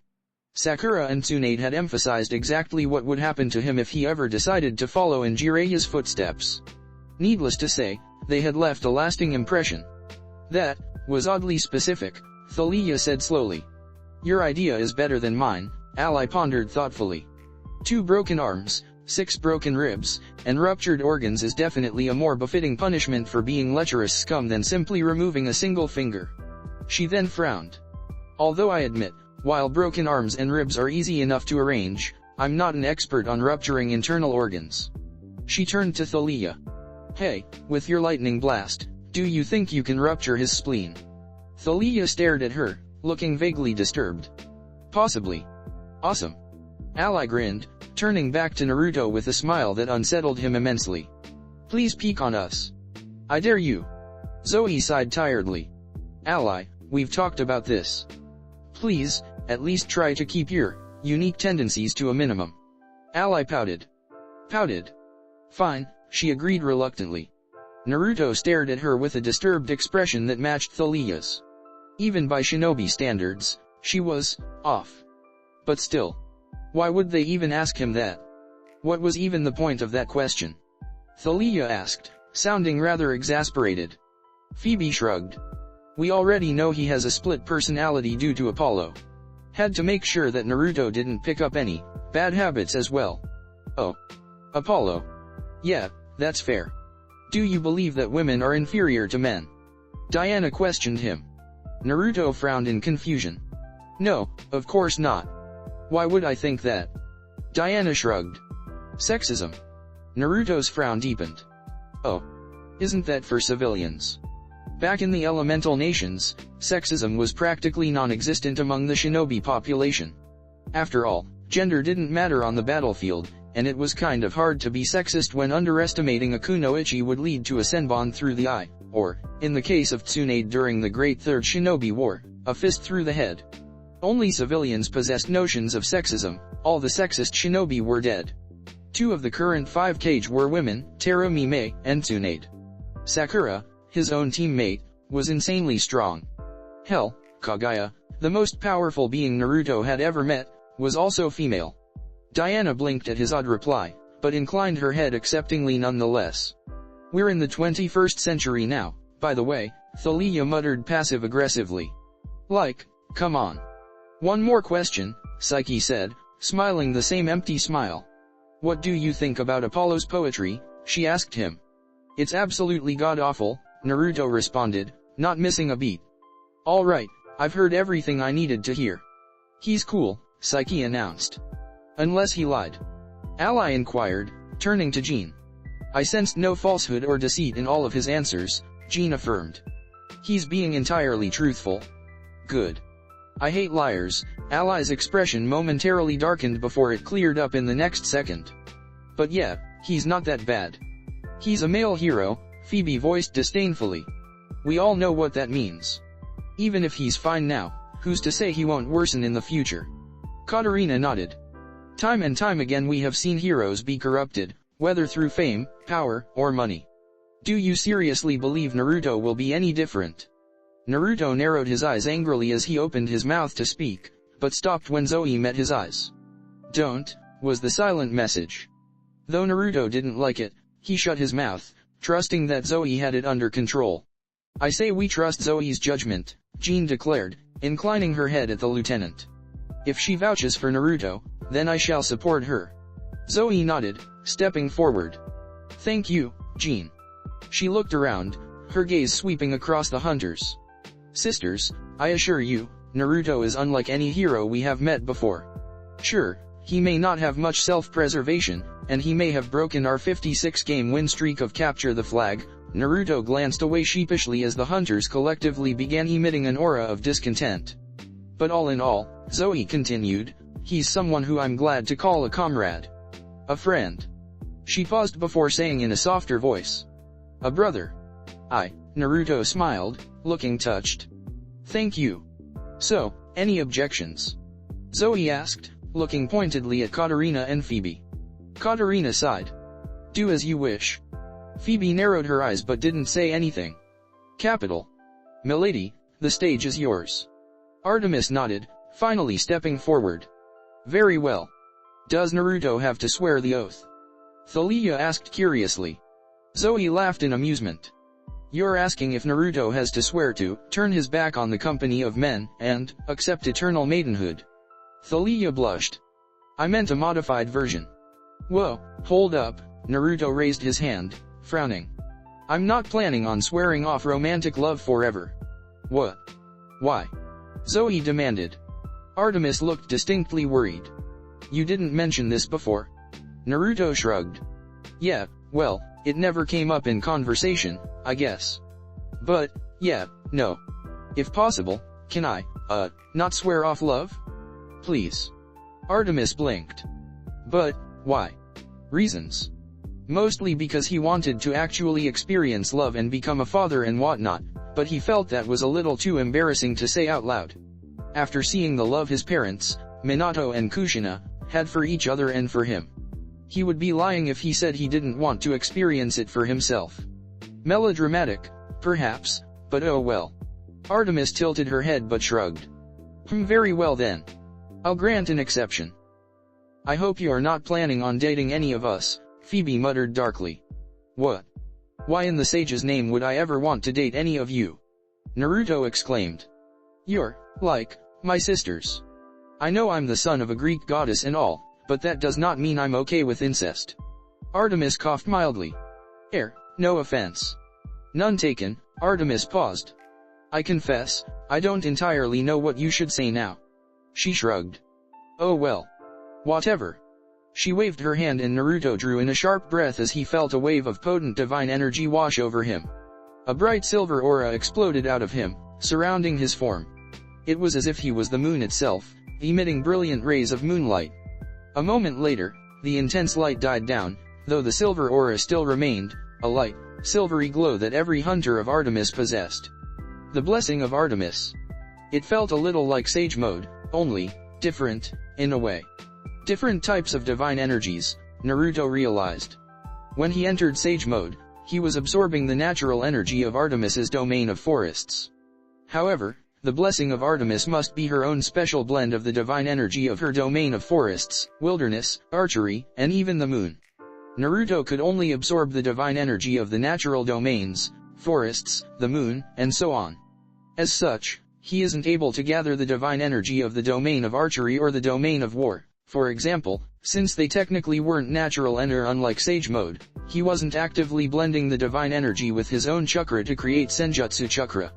Instead, the divine energy appeared to be augmenting his body and wasn't interacting with his chakra in any way. Interesting. Zoe raised an eyebrow. That was the most intense reaction to your blessing I have ever seen. Artemis shrugged. It's no surprise. He is, after all, my son. Due to divine resonance, my blessing would naturally be extremely potent on him. Zoe tilted her head. That makes sense. In any event. She smiled at him. Welcome to the hunt, Naruto. XXX dinner was awkward. Artemis was called away by a summons to Olympus, leaving Naruto alone with the hunters. It was clear that even if the hunters may have accepted Artemis's decision out of respect and devotion, they didn't accept him. He was an outsider, an intruder. Naturally, he didn't let any of this affect him. This is delicious. Naruto smiled after he finished chewing. You're an amazing cook, Katarina. Flattery will get you nowhere, Katarina stated flatly. It's true though, he proclaimed sincerely. I mean, for something that's not ramen, this is actually really good. An expertly arranged salad of assorted vegetables. Fried shrimp covered in tempura flakes, all freshly caught. Meat resting on a bed of lettuce with a rich, flavorful sauce on top. Steamed, white rice to balance out all the flavor. It was a far cry from the pizza and barbecue served at Camp Half-Blood. After a moment's hesitation, Katarina inclined her head politely in response. Katarina is the unofficial cook of the Hunters of Artemis, Zoe confided. Mostly because none of us can even approach her level of skill. The food she makes is incomparable to the food at Camp Half-Blood. It's one of the main reasons why we dislike TH Place. The wood nymphs don't allow me anywhere near the kitchen, Katarina narrowed her steel eyes. Something I blame Phoebe for, by the way. What? Why? Phoebe cried, wounded. Because you were the one to lead the charge that burnt down Camp Half-Blood, thus pissing off every wood nymph at camp, Katarina replied dryly. Phoebe paused. I thought we already agreed it was the campers' fault that their camp burned down. True, Katarina hummed. Excuse me. Ally exclaimed, offended. It was clearly my fault that the camp burned down. She seemed to be proud of that fact. Why are you giving them the credit? Because we don't want to encourage you, Jean replied, her gaze filled with mirth. Lady Artemis already warned us what would happen if there was a repeat incident. Yeah, Ally grumbled. The sound of rapid chewing noises drew Naruto's attention. To the normal human, it would have been virtually silent, but to Naruto's enhanced senses, he could hear it loud and clear. Lily was devouring the food. There was a steadily growing stack of ceramic plates next to her. She was completely ignoring their conversation, instead focused intently on the food. Not only that, but even though she was eating at an incredible pace, her table manners were still impeccable. She would have even looked regal if not for the sheer speed at which she was consuming the food. How could such a small girl eat so much? I'm still surprised that my father came here today, Thalia spoke up. Bianca snorted. Surprised? You were convinced that you were being pranked for a good solid minute before Zeus blasted that tree as proof that he was the real deal. Sure enough, one of the trees in the forest was blackened and cracked, clearly having been struck by lightning. Naruto narrowed his eyes at the sight of the destroyed tree. There will be a retribution. I hope his visits won't become regular, Phoebe muttered darkly, venom in her tone. I cannot believe he had the audacity to show his face here after what he did to Callisto. Yes, well, he is the almighty king of the gods, Katarina drawled caustically. Our opinions are clearly beneath him. Thalia shifted uncomfortably. He's not that bad, she defended weakly. Phoebe, Katarina, and Zoe stared at her incredulously. Psyche's smile dimmed slightly. Diana snorted in disbelief. You do realize, Phoebe began in a scathing tone but was cut off. Don't. Charity, who had been silent all dinner, spoke up. But, Phoebe, please. Her words were quiet yet firm. The daughter of Ares sighed but acquiesced, falling silent. Charity nodded in thanks before turning to regard Thalia. Thalia, I do not blame you. Zeus is your father. It is only natural for you to defend him. Thalia watched her, unsure of where she was going with this.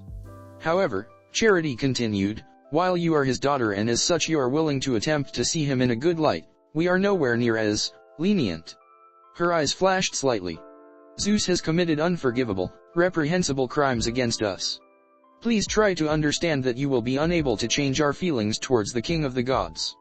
Similarly, we will try to understand that even though you is despicable and loathsome, he is still your father. Is that acceptable? Thalia nodded slowly. Yeah, that's fair. Excellent, Charity murmured. Then she fell silent, content in returning to observe the proceedings. Jean laughed, a pleasant sound that lifted everyone's spirits. As diplomatic as ever, Charity. I can't imagine how we would get by without you. Charity inclined her head. Thank you. Returning to the topic at hand, Zoe's expression grew contemplative. I confess, I did not expect Zeus to actually visit you, Thalia. It isn't his style to interact with his children in any way. Thalia nodded, her brow furrowing. I don't understand his sudden change of heart. I mean, why would he just casually show up out of the blue after being radio silent for the first 16 years of my life? Do you think Artemis said something to him during their meeting? She trailed off slowly as she and Zoe shared a dawning look of realization. Then, in unison, Zoe and Thalia both turned their heads to stare at Naruto, who looked back at them innocently. Naruto, Zoe began in a restrained tone. Did you say anything to Lord Zeus during your meeting? Naruto nodded. Of course. A silence descended onto them all. You did, the daughter of Zeus said hesitantly. Out of curiosity, what exactly did you say? Naruto shrugged nonchalantly. Well, I tried to convert him over to the way of ramen. Thalia visibly relaxed and Zoe let out a sigh of relief. That's not too bad. Bianca looked pleasantly surprised. I was honestly expecting something a lot worse. Oh, and I also told him to be a better father to Thalia. Gods damn it. Zoe's eyes widened and Thalia choked on her spit, looking horrified. You did what? Diana spoke up, staring at him incredulously. Are you suicidal, mentally damaged, or just plain stupid? None of those, Naruto shrugged casually. I just thought that if nobody was going to speak to him about it, then I would. Ally looked at him in awe. Wow. I'm impressed. So what, you tried to convince Zeus that he was wrong in having no interactions whatsoever with his children? Not just tried, Zoe breathed. He succeeded, because if he didn't, Zeus wouldn't have shown up today. You successfully convinced the king of Olympus that he was wrong. Naruto nodded. She stared at him in disbelief. How? I've always been pretty good at convincing people. Pretty good, Thalia gave a strangled laugh. Understatement of the century right there. My father is quite possibly the most arrogant and stubborn god on the council, and you managed to change his mind because he visited me today and he legitimately appeared regretful that he didn't do anything earlier and we spoke and he. She grew quiet. For a good 15 minutes, she whispered. He was actually a halfway decent father. Though several other hunters looked like they had something to say, they remained quiet. Naruto smiled, genuinely happy for her. That's great. I'm glad nearly getting blasted, again, was worth it. Why though? Psyche leaned forward, peering at Naruto with purple eyes. Why would you risk making the king of Olympus your enemy? You must have known that telling him such a thing would anger him. You would have gained no money or power. Fame, perhaps, but fame is useless if you're dead. So why do something so monumentally reckless? The son of Artemis looked at her bemusedly.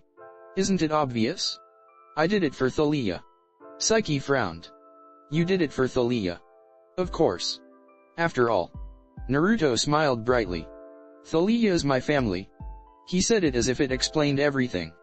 And, in a way, it did. There was a long moment of silence. Finally, Thalia let out a sound between a laugh and a choked sob. You're a total idiot, Naruto. Chiron would be aghast at just how little self-preservation skills you possess. But. Her gaze softened. Thank you. Naruto grinned. My pleasure. And he meant it. Ever so slowly, the briefest glimmers of respect began appearing in the hunter's eyes. It was small, nearly imperceptible, but undeniably there. XXX, why do the hunters of Artemis dislike boys so much? It was common knowledge that the hunters of Artemis had a general dislike of the male population. However, that wasn't enough for Naruto. For him to actually get along with the hunters and make them accept him, he needed to understand them first. He couldn't just walk up to a hunter and ask her bluntly though. Even he knew that would be a bad idea. Now if only he had realized that before he had already done it. Zoe's expression immediately became guarded. Why do you ask? Naruto rubbed the back of his neck awkwardly. Well, you know. I kinda want to understand you guys better. I mean, you gotta admit, scorning an entire gender is kinda illogical, so you guys must have a really good reason for it. But I can't figure out the reason, so I'm asking you.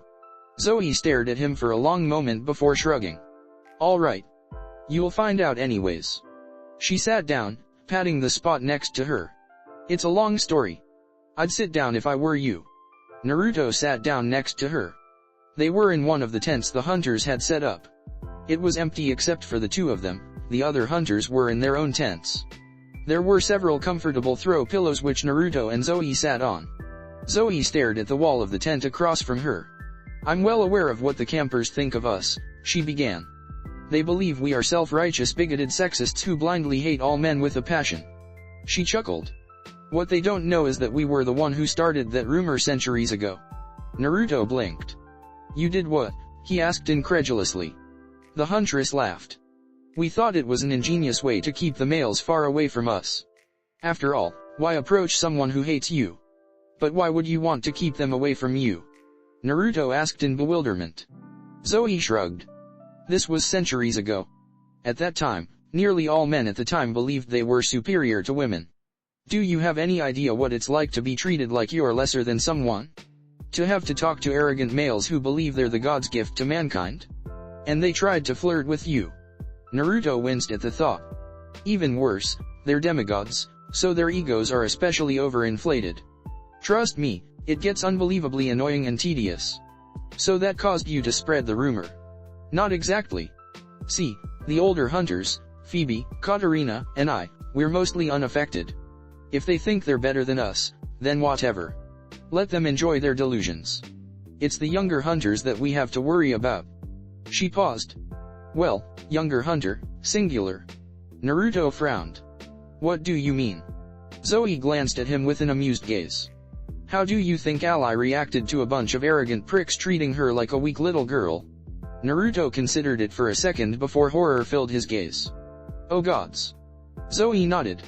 Precisely. I don't believe those demigods ever quite recovered from the trauma they received that day. Anyways, Charity suggested the idea of spreading the rumor. It wasn't even too hard. We already acted cold and distant to males to prevent them from flirting with us, not that it worked, so it wasn't too hard to convince them that we hated them. A few insults there, a few glares there, and in a few years everyone was convinced that the hunters of Artemis were certified manhunters. She snorted. It's almost like they forgot we've had two males accompany us on the hunt. Hippolytus and Orion, Naruto recalled. Zoe nodded. Correct. She smiled wistfully. To tell you the truth, I rather miss them. They were a reminder that not all of mankind was irredeemable. Didn't Orion go crazy and try to kill all the animals in the world? She froze. Ah. Yes. That. Yeah, let's go with that. Naruto sighed. Let me guess, another old myth that's completely inaccurate. The huntress hesitated. It's not my story to tell, she finally said. In fact, I've sworn an oath never to reveal it. Ask Lady Artemis if you truly wish to find out. And make sure she's in a really good mood when you do. Naruto frowned but nodded. Alright. But if you guys don't actually dislike males, then why were the hunters also unwelcoming to me? Zoe raised an eyebrow. Were they? All of them. Well, some of them, Naruto amended. Pretty sure Phoebe was trying to burn me alive with her glare alone. Zoe shrugged. Katarina dislikes heroes, whereas Phoebe dislikes males in general. You'll have to talk to them. Yeah, Naruto's expression grew contemplative. Yeah, I will. XXX Artemis returned to the template. Naruto was still awake, waiting for her. He needed to speak to her about something. Something important. Is something wrong? She inquired, seeing the uncharacteristically serious expression on his face. Why did you forswear romantic relationships? Naruto asked her bluntly. Artemis blinked. What brought this on? I just wanted to know. The goddess hesitated for a moment before nodding. I'm sure you've heard the myth of my birth. My mother, Leto, was cursed by Hera so she couldn't give birth on land with roots in the earth. After 7 months of wandering the world, my mother finally found the island Delos and gave birth to Apollo and me there. Your sacred island, Naruto remembered. Artemis nodded. And do you want to know where my father was while my mother was in excruciating pain? She narrowed her eyes. He was hiding from Hera. He was the most powerful god, the king of the gods, and instead of trying to help my mother, he was hiding like a coward. Thunder rumbled threateningly overhead. Artemis ignored it. And on top of that, the only reason Hera was so mad was because my father had cheated on her, again. Yeah, that's kinda messed up. She inclined her head. Indeed. As a goddess, romantic relationships are different from immortals. If I ever marry a god, it's a guarantee that he will not remain faithful to me. There has not been a single relationship in existence where the god has not cheated on his wife. And after seeing the pain my mother went through, well, needless to say, that ruined my perception of love. Not to mention the fact that I'm the goddess of maidenhood. Got it, Naruto nodded. One more thing, he added. Percy told me that you said you turned a boy that stumbled onto the camp into a jackalope. He hesitated. Is it true? Artemis frowned. What are you talking about? Oh. She said in comprehension before she smiled amusedly. Of course it isn't true. First off, there's a heavy layer of mist around the camp that would prevent any mortal from entering. Second, even if had managed to stumble in, I am the protector of children. Why would I harm him? Naruto cocked his head. Then why would you tell Percy that? Artemis laughed. To tell you the truth, Naruto, Zoe, and I just wanted to see the look on his face. After all the pandemonium and stress his presence caused back when the Master Bolt was stolen. I admit, his expression was extremely satisfying and objectively hilarious. Her silver eyes gleamed with amusement. Naruto gaped at her before he laughed as well. Are you telling me that you and Zoe pranked Percy? I don't know what you're talking about, she responded with a completely straight face.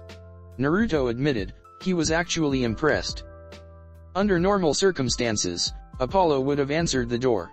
However, there were 2 things that prevented him from doing so. First, he was currently on the run, avoiding the Fates and their minions as best as he could.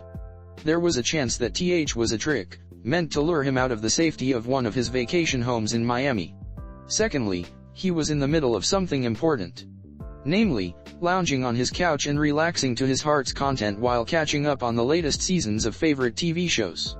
And so, Apollo ignored whoever it was and did his best to pretend he wasn't home. A mistake, in retrospect. His eyes widened as the doors were suddenly blasted off its hinges, shaking the foundations of the house itself.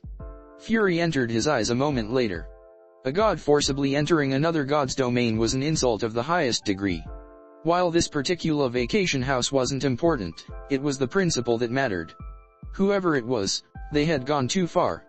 Apollo stood up and whirled around to face the intruder, his golden bow materialized in his hands and 8 arrows already knocked. Who dares, he bellowed, his voice reverberating with bass tones, before he cut off abruptly when he saw just who had entered the house. Thalia, he asked confusedly, lowering his bow. Oh hey, Thalia looked pleasantly surprised. You're actually here. I thought this house was going to be empty. You damaged my property. Apollo gasped in outrage. Thalia looked at the broken door. My bad, she shrugged. Sorry. Apollo opened his mouth to speak but then paused when he realized she'd actually apologized. Oh. You're forgiven then, I guess. He waved his hand and the building repaired itself. So, he declared enthusiastically, flashing her a brilliant smile that, to his smug satisfaction, left her cheeks a little red. What are you doing here?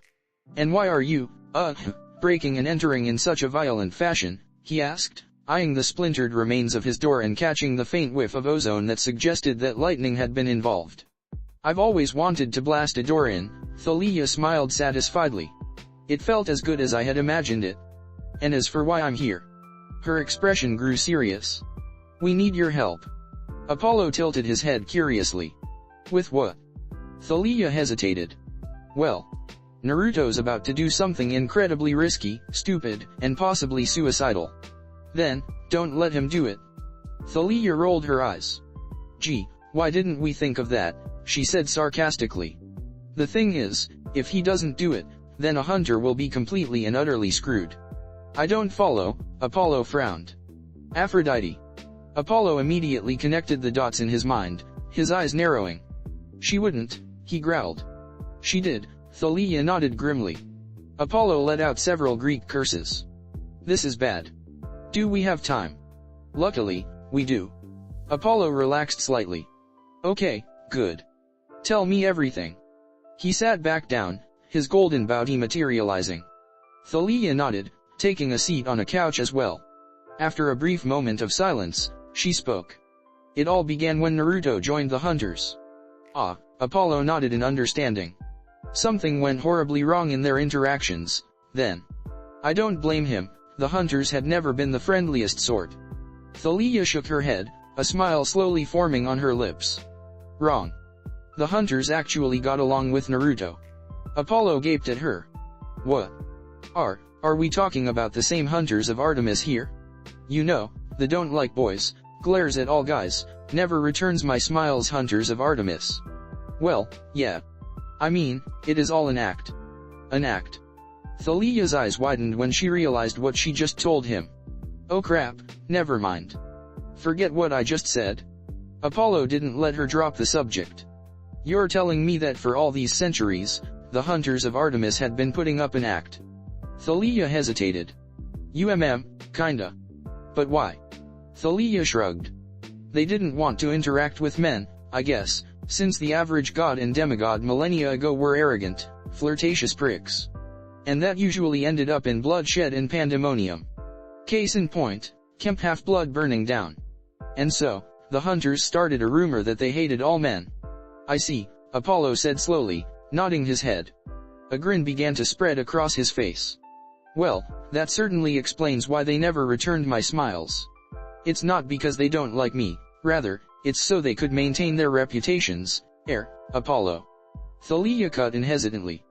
They don't return your smiles because they think you're annoying. Apollo's smile faltered. Oh. Is that so? Yeah. Apollo coughed. Moving on. So I take it that Naruto was pretty well received, then? You know, since he's my little sister's son, he saved my little sister, and he was raised by yours truly. Thalia nodded. For the most part, yes. They did ask him 3 questions on the first night to judge his character. What were the questions? Apollo asked, his curiosity rising up. Thalia tilted her head, thinking back. The first was, are you ever going to peek on a girl while she's bathing? Ah, Apollo nodded sagely. Making sure that Naruto isn't some lecherous pervert. Like yourself, Thalia noted. Like myself, Apollo agreed, shooting her a wink and a grin. Thalia coughed, averting her eyes. Ahem. Next, they asked him, do you believe that women are inferior to men? Killing 2 birds with 1 stone, Apollo mused. Not only are they checking to see if Naruto is going to look down on them for being female, but they're also making sure that he doesn't have a big head. He is, after all, a strong demigod, and it's a proven fact that there's a correlation between power and arrogance. He gave an approving nod. These 2 questions were decent tests of his character. What was the 3rd question? Thalia opened her mouth but then hesitated. On second thought, maybe I shouldn't say. Ah, come on. Spill. What was the question? Thalia winced. It was. What do you think about Apollo's poetry? Apollo went still. Oh. His voice was devoid of all emotions. And what was Naruto's answer? He said that he thought your poetry was really good. Thalia tried. God of truth. I know when you're lying to me, though I do appreciate the sentiment. Thalia winced again. Fine. He said that your poetry was, well, bad. God awful. But he did try to be nice about it. And let me guess, they rejected and scorned Naruto because his terrible and objectively incorrect answer revealed his true disgusting nature. Apollo asked tightly, his voice deceptively calm. Not, exactly. They, accepted him after that. A heavy silence fell over them. For what it's worth, I like your poetry, kinda. Thalia offered comfortingly. Thanks. That means a lot, just give me a moment. I need to recover from the betrayal. After a few seconds, Apollo was back to his old self, smiling. I gotta say though, the whole act thing does make a lot more sense. I've always thought it was kinda hypocritical for the hunters to scorn all men when they're the ones who dislike being judged for their gender. I know, right? You have idea how relieved I felt when I realized that the hunters weren't just a bunch of man-haters. That had been one of my biggest worries when I joined, Thalia grinned. In any event, in the 2 days before Christmas, somehow, someway, Naruto managed to become all buddy-buddy with the hunters. Zoe had fully expected to play peacemaker, but no. She wasn't needed at all. Apollo raised his eyebrows, impressed. Really? What did Naruto do? He talked to them. Apollo waited expectantly for more.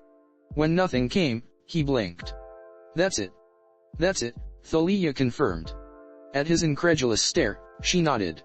Yup. That's the same reaction Zoe, Bianca, and I had. That's odd, Apollo mused. And Artemis didn't even have to turn him into a girl. Thalia became deathly still. Excuse me, she asked carefully. I had fully expected Artemis to turn Naruto into a girl, Apollo shrugged. She had done it to him plenty of times before, after all. Huh, Thalia said slowly. I see. Then she paused. Hold on, Lady Artemis had turned Naruto into a girl before? But, why dash? Her eyes widened in a look of horrified revelation. Unless, his split personality, Kurama, is female. Apollo blinked. That's. Now that he thought about it, that explanation did make sense, in a strange, twisted sort of way. It was wrong, but it was understandable how she would jump to that conclusion. In fact, considering what he knew of the prick giant fox. He chuckled at the mental image of how disgruntled Kurama would probably look. Thalia then fixed him with a harsh stare. I don't know why you're laughing about it. The only reason Naruto even has a split personality is because living with you traumatized him so much, his mind cracked under the strain. A twitch developed in Apollo's eye. Ah. Yes. Of course, he said between gritted teeth. You're right. My bad. Still though, I would have never thought. Kurama isn't exactly a female name. Out of curiosity, how exactly did the hunters react to Naruto? Apollo asked, attempting to get them back on track. Thalia shrugged. Well, Charity accepted him right away. Jean too. Apollo's gaze softened at her name. Of course she did, he murmured. It would have been strange for Jean not to. Jean's your daughter, right? Thalia asked curiously. The sun god nodded, a small, genuine smile spreading across his face. She is. Thalia furrowed her brows. Correct me if I'm wrong, my history's rusty, but wasn't Jean dark, like, a saint? Of the biblical god? How did that work out? Apollo shrugged. My prophecy powers manifested within her in the form of a voice. She thought that the voice was God. He chuckled. I was told that there was a rather hilarious misunderstanding after the hunters rescued her and told her she was daughter of a Greek deity. She didn't know you were her father until after the hunters rescued her. Thalia repeated, an oddly strained quality to her voice. Apollo tilted his head. You're angry at me for never acknowledging and abandoning my daughter, he observed. Thalia hesitated before a determined look passed over her face and she stared at him challengingly. So what if I am? Then I would ask you to not jump to conclusions so hastily, Apollo replied simply, his expression uncharacteristically serious. After all, who do you think was the one who told the hunters to save Jean? What, did you think they just happened to stumble upon her execution? Thalia's eyes widened. I heard her prayers, you know, Apollo gazed off into the distance. I don't know how, but I did. She didn't have a single regret on the days leading up to her execution. She was prepared to die, and when she died, she would have died happily. But, we just couldn't accept that. Someone like her only appears once 1,000 years, if that. I couldn't just let her die. He shrugged. So I asked my little sister for a favor. Thalia was silent for a moment. Naruto was right, she finally said quietly. You're a good dad, Apollo. Apollo grinned, though his eyes were a bit sad. I knew there was a reason why you were my favorite demigod. Ah, thank you, Thalia grinned. A god's favorite demigod. I'll be sure to rub it into Percy's face the next time I see him. Anyways, she continued, Lily, Psyche, and Belladonna were also pretty cool with Naruto. Diana too, although she did threaten Naruto with dismemberment, evisceration, and defenestration if he ever tried anything funny. At Apollo's disturbed look, Thalia hurriedly reassured, "Don't worry, she does it to every new member that joins. Bianca and I went through the same treatment." "Hades," she chuckled, "she actually threatened me more than Naruto." "I can't imagine why," Apollo said dryly. "It's not as if you've insulted the hunters numerous times before." Loudly, Thalia laughed. "I won't deny that I once possessed a minor dislike for the hunters. And now." Thalia grew contemplative. "Not gonna lie, I'm still not too big on the idea," she admitted. "I only joined to avoid the prophecy. But," she shrugged, "I'm stuck in this situation, so might as well make the most of it, you know? Besides, now that I've actually gotten the chance to know them better, the hunters aren't all that bad." She smiled sadly, glancing away. "Who knows," she whispered to herself, so quietly Apollo almost didn't hear. "They might even be a good family." Even Apollo didn't dare crack a joke at that. The moment passed quickly, Thalia returning to her normal self and smiling brightly. "And besides, the food is absolutely delicious. Katarina is a godlike cook. I swear, it's as if she..." Apollo watched her with an indecipherable expression. Most demigods believed their ADHD, it wasn't actually ADHD, it just resembled the symptoms and so everyone referred to it as ADHD, was an inherited trait from their godly parent that allowed them to perform better in battle. That was only part of however. The other part was something darker, something that only a few demigods would ever realize in their lifetimes.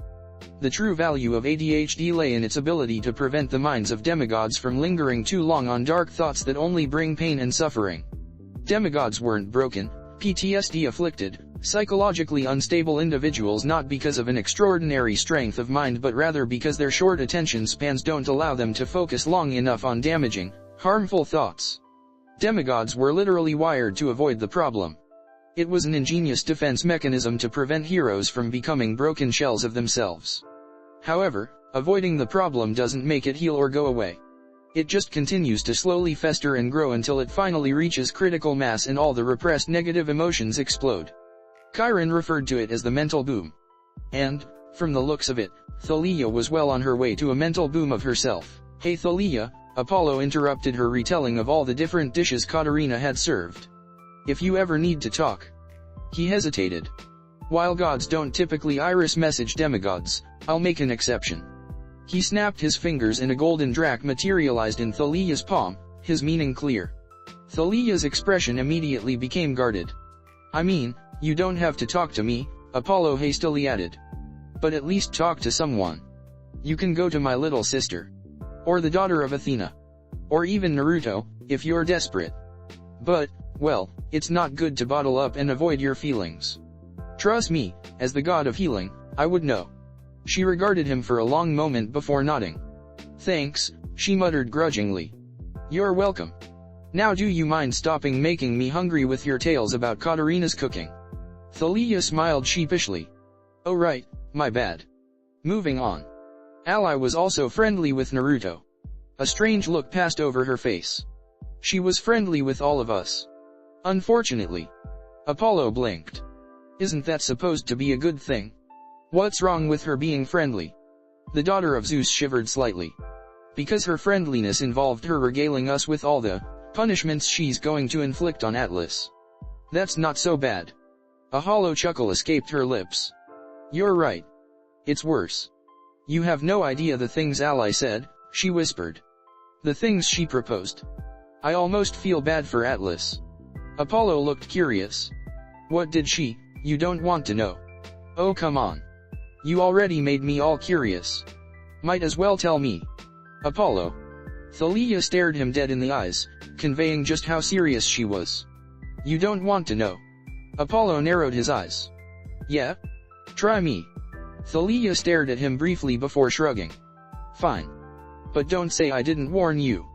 Apollo crossed his arms, looking unimpressed.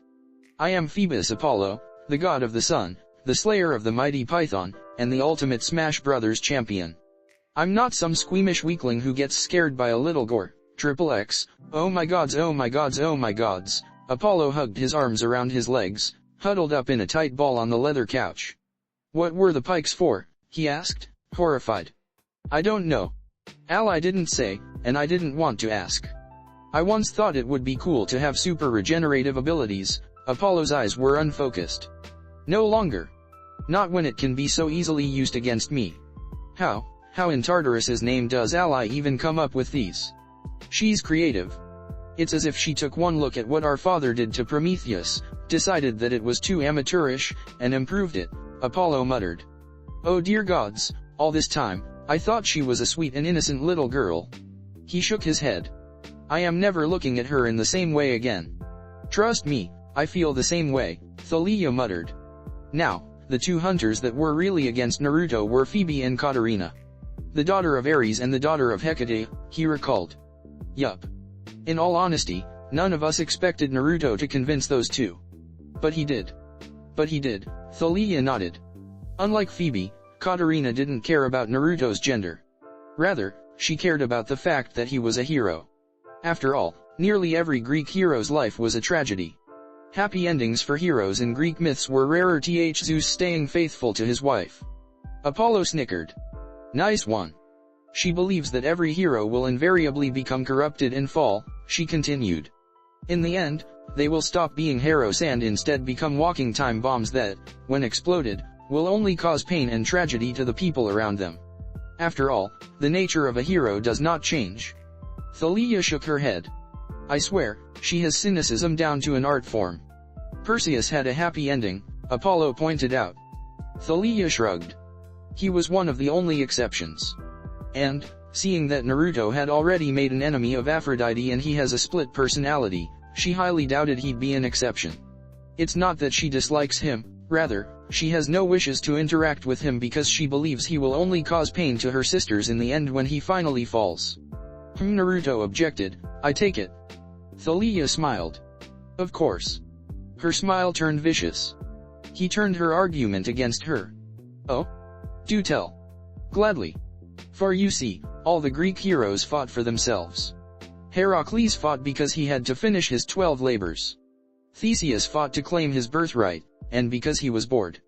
Jason fought so he could reclaim his rightful throne. And that is why they fell. They fought for themselves, and so in the end, they fell by themselves, all alone. Apollo nodded slowly. A fair point. But so what? Thalia grinned. Naruto doesn't fight for himself. He doesn't care about fame or glory or money or pride. He just fights to protect his friends and family.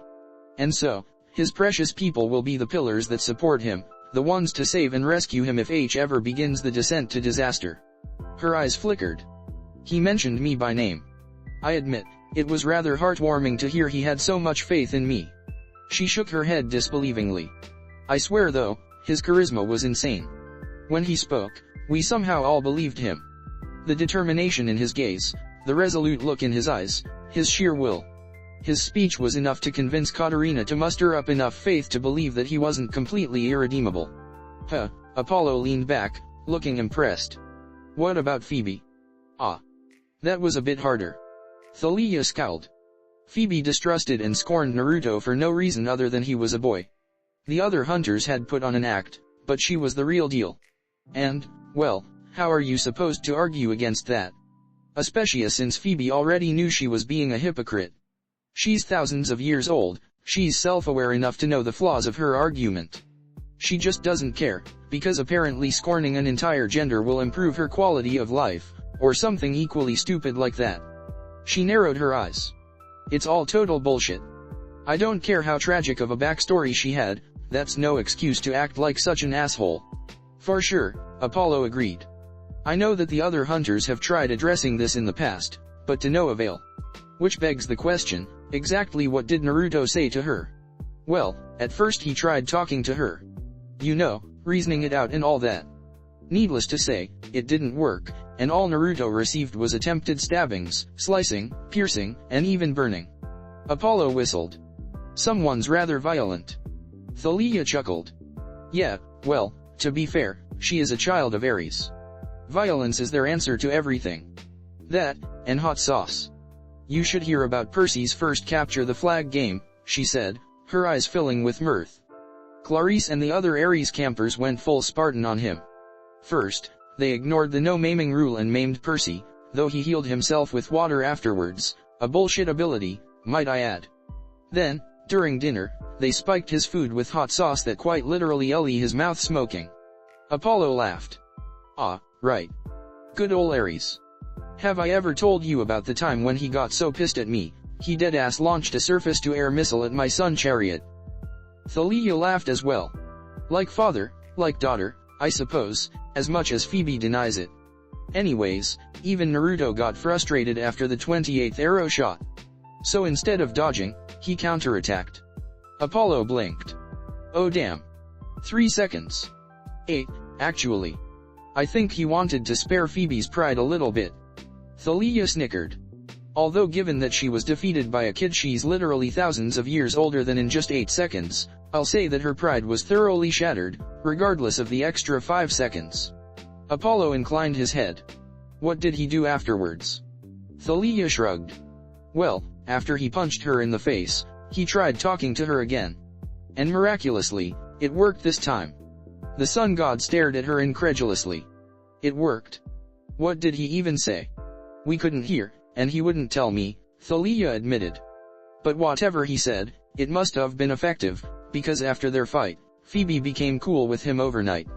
What the Hades? My thoughts exactly. But how? Apollo exclaimed in disbelief. Thalia shrugged wordlessly. He shook his head, amazed. I swear, it's as if the kid learned black magic or something while I wasn't looking. Thalia nodded. Right, well, fast forward to Christmas Day when every hunter, myself included, attempted to beat the ever-living shit out of Naruto. Apollo blinked. Not what I expected, I admit. Thalia laughed. Well, to be fair, Naruto did ask for it. XXX nice try. Naruto said encouragingly, offering Phoebe his hand. She ignored it, climbing to her feet and leaving Naruto's hand awkwardly dangling in the air. Again, she demanded with a determined glint in her eyes. Naruto frowned, lowering his hand. We've already been sparring for the past hour. Sparring? Phoebe interrupted with a derisive laugh. No. Sparring is what they're doing. She gestured at the other hunters in the clearing, who had stopped their training to watch the show. What we're doing is reenacting a one-sided massacre. That's a little harsh, don't you think? 10 seconds, Phoebe hissed. That's the longest I've lasted against you before I became intimately acquainted with the ground. 10 seconds. Naruto scratched his head. You've improved, he offered. Again. Naruto sighed as Phoebe charged him again, a celestial bronze sword in her hand. After being soundly defeated by Hecate and Pan, and having to be rescued by Nico, the hunters had upped their training intensity by several hundred degrees. Which was why even on Christmas, they were busy sparring in the forest. Naruto joined because he was bored, and Phoebe quickly selected him as her partner, eager to test her skills once more, and perhaps maim him a little. Naruto ducked underneath a sword swing, blocked a stab with a raise-non, before 3 clones popped into existence around Phoebe and brought down their blunted training kunai. To her credit, Phoebe managed to dispel all 3 clones before they could take her out. However, that gave Naruto enough time to step into her guard and slam a chakra-enhanced fist into her gut. Not again dash. She was blown backwards onto the ground from the force of his punch. Naruto rubbed the back of his head awkwardly. Look, maybe you should spar someone else. I don't think this is really fair. Phoebe gave an angry grunt as she picked herself up off the ground. He has a point, Zoe commented off to the side. Naruto would have to go up against at least 5 hunters at once to make it a fair fight. 5 hunters. Thalia spoke up, wiping some sweat off her forehead before smirking. Please. Don't overestimate yourselves. It would take at least 9 hunters to even the field. Zoe narrowed her eyes. Oh? Are you perhaps suggesting that we're not as strong as we think? Why yes, Thalia answered with a grin. Yes, I am. Zoe tilted her head. Perhaps we should take this to an impartial judge, then. Naruto, what do you say? How many hunters do you think it'll take for this to become a fair fight? Zoe asked him. Assuming, of course, that you won't be allowed to use your Sage Mode or Golden Cloak. They were training, after all, not trying to die. Naruto shrugged. All of you, I guess. The clearing grew silent. Zoe cleared her throat. Without your sage mode or golden cloak, she emphasized. Yeah, I heard you. My answer is still the same. You're saying that you're confident that you can take on all 12 of us at once. She raised an eyebrow. Yup, Naruto nodded, not a trace of arrogance in his tone. There was a stillness in the clearing. Just to be absolutely clear, is Naruto inviting us to attempt to eviscerate him in the most horrible way possible? Ally asked hopefully. That's not what I dash. Naruto paused. Actually, technically, I suppose I did. Then shall we test that theory? Zoe said quietly. The hunters all slowly reached for their weapons, looking mildly offended that he thought he could fight all of them at once. Naruto, for his part, just grinned. Sure, why not? Perhaps it was his nonchalant tone as he agreed. Perhaps it was his casual posture as he regarded them. Perhaps it was how he tilted his head, as if he was listening to someone, before chuckling under his breath. Whatever it was, every hunter, even Thalia, unanimously agreed right then and there that Naruto needed to fall. Without any warning, the clearing exploded into motion. Phoebe was the first to reach Naruto, lunging forward and slicing down with her sword. Naruto jumped backwards, right into the path of 8 arrows that shot forth from Zoe's bow. 8 arrows that were all deflected by the silver kunai he wielded. Katarina dashed in with double daggers and they exchanged a flurry of blows. Naruto frowned as he was unable to penetrate her defenses even though he was faster and stronger. Katarina suddenly smirked and leaped back, tossing her twin daggers at Naruto who blocked them with his kunai. His eyes widened as a figure suddenly blurred in front of him, bringing down a celestial bronze sword. Lily, the daughter of Demeter. Her gaze remained calm and regal, as though she was going on a stroll through the park instead of attempting to bisect him. Her blows were fast and powerful, and her technique was flawless. Naruto didn't need to be an expert in Kenjutsu to see that. However, as fast as she was, Naruto was faster. He also had the advantage of his godlike intuition. They were in the forest and so he could literally see her attacks coming before they even formed. Naruto, catch. Diana called. Naruto's eyes flickered over momentarily to see Diana throwing a blue jewel at him. He frowned in confusion. Judging by its trajectory, it wouldn't hit him. She missed? Lily didn't even seem to notice, she just continued her relentless assault. Well, if Lily was confident enough to remain in the vicinity, then it probably wasn't anything too bad. Then the world exploded in light. Even as his eyes burned, he couldn't help but be impressed. Lily had known what was going to happen, but she didn't show any outward signs or reactions, thus causing him to think that the jewel would be harmless. Then, at the last possible moment, she slammed her eyes shut, something that took perfect timing, leaving him no time to react. It had been a mind game, one that he lost. Except for one fact they hadn't taken into account.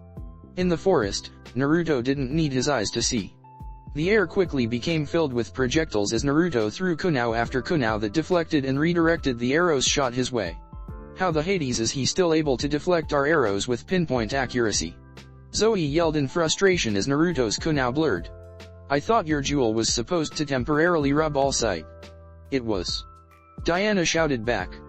The magic should have rendered him completely blind. Man, you guys are really bad at this, Thalia grinned. My turn.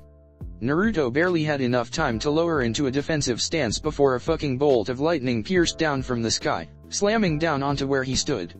For good measure, every hunter rained down a veritable rain of silver arrows into the CLO of smoke and dust. After a few seconds, Zoe yelled, "Hold fire." They watched with bated breaths as the dust slowly cleared up to reveal a blackened, charred, cracked log impaled by arrows. What? A suffocating aura suddenly filled the air, causing every hunter to tense up. Naruto appeared in a burst of speed, kneeling in front of the log. Thank you, he whispered, bowing his head in respect. Your sacrifice will be remembered. Then he rose and turned to them, fury in his eyes. This shall not be forgotten. What's the big deal? Phoebe frowned. It's just a log, Phoebe. Psyche exclaimed, looking aghast. Just a log? Trees are the foundation of life itself. And now, due to our actions, an innocent log has to suffer for it. Exactly. Naruto shot a look of respect at the hemlock nymph. As a nature spirit, she understood the gravity of what just occurred. I'm glad at least one of you understands the full importance of the holy log. I presume you'll be writing an apology later. The moment this battle is over, Psyche confirmed. Good. I'll be joining you. He turned his furious gaze upon the others. And as for the rest of you? He raised his hands and formed a familiar cross-shaped seal. There will be a retribution, he vowed. Tajuyo Kage Bunshin no Jutsu. XXX let me guess, Apollo said sympathetically. 3 seconds. More or less, Thalia grumbled. Don't feel too bad, Apollo reassured her. After all, he was trained by the best. Me.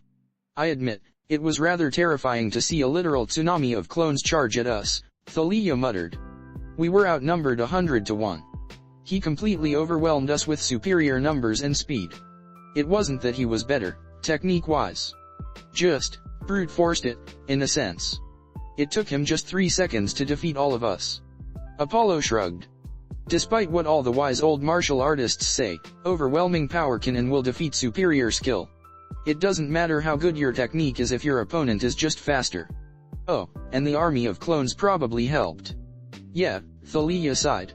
In any case, after the fight was over, it was already close to dinner, so we decided to stop training and refresh ourselves before heading to the Christmas dinner. Artemis had returned from whatever meeting she had to go to. The meal was amazing, Katarina had pulled out all the stops, and afterwards, we just chilled and relaxed around a campfire. Apollo nodded. Greek entities celebrated Christmas as a holiday rather than anything religious. They used it as an excuse to just party and generally have a good time. Thalia's expression darkened. Then Aphrodite showed up, and everything went to shit. XXX, what are you doing here? Naruto demanded, discreetly entering sage mode. It was his default reaction now whenever he encountered a god. The edges around his eyes turned silver as his pupils morphed into their customary horizontal dash. His eye color was already silver, so no change there.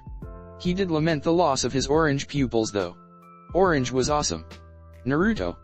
Artemis. Hunters. Aphrodite greeted them with a smile. Such a hostile reception. Aren't you going to offer me some refreshments? Sure, Phoebe spoke up, glaring at the goddess of love. How does some liquid fire from the river Phlegethon sound? Oh my, Aphrodite raised a hand to her lips in mock shock. How rude.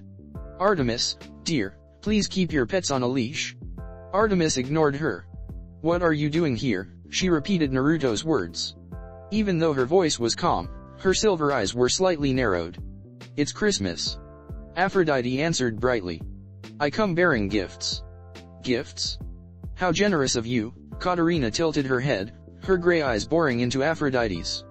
May I see mine? Aphrodite stared at her for a moment before she laughed. Fine, fine. Guilty. I admit, I didn't bring anything for you all. I do apologize for that. I only came to give gifts to the two of you. Artemis sighed and held her hand out, palm up. Just hand it over and leave. I really am not in the mood to deal with you right now. And I swear, if your gift is a massive clump of dove droppings, then I will make you regret it. Aphrodite's lips curled in amusement. Who said anything about giving a gift to you? The world doesn't revolve around you, Artemis, although Apollo certainly thinks it does. Her eyes glinted. I'm here to give a gift to your dear son, and your beloved lieutenant. Artemis furrowed her brows in confusion for half a second before her eyes widened in comprehension. No. The goddess of love laughed. You cannot possibly tell me that you didn't see this coming. She snapped her fingers and 2 arrows materialized in the air. You hunters always seem to take pride in being, well, hunters. However, tonight. She smiled dangerously. I shall be the one hunting you. With another snap of her fingers, the arrows streaked forward. Obviously, they didn't hit. Naruto reacted immediately, his eyes narrowed as he threw 2 silver kunai to deflect the arrows.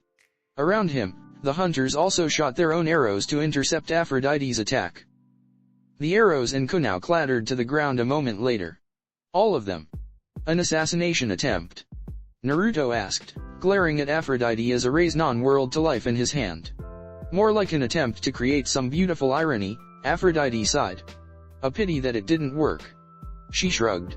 Oh well. We'll have to do this the boring way then. Artemis blurred, snapping her bow up and releasing several deadly projectiles. Silver arrows moving faster than the speed of sound shot towards Aphrodite, who simply smiled and waved her hand before disappearing in a flash of pink light before the arrows could hit. Instantly, Naruto felt a wave of divine power wash over him. The same divine power he had felt back when Aphrodite removed his henge. Next to him, Zoe let out a soft gasp, letting Naruto know that she had been affected as well. Zoe. Naruto was beside her in a flash.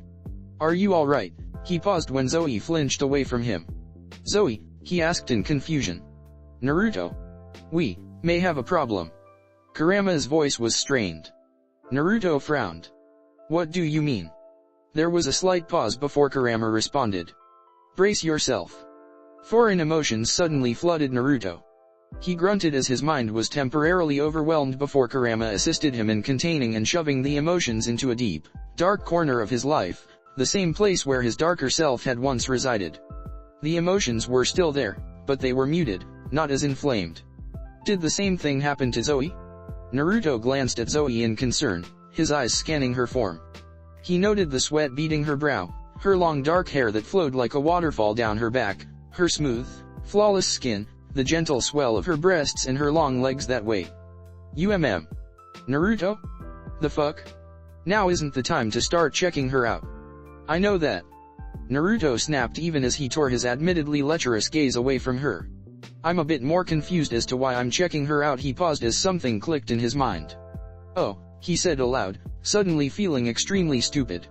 Ever since Aphrodite had met with him and promised to transform his life into a tragedy, he had been expecting, well, a normal tragedy.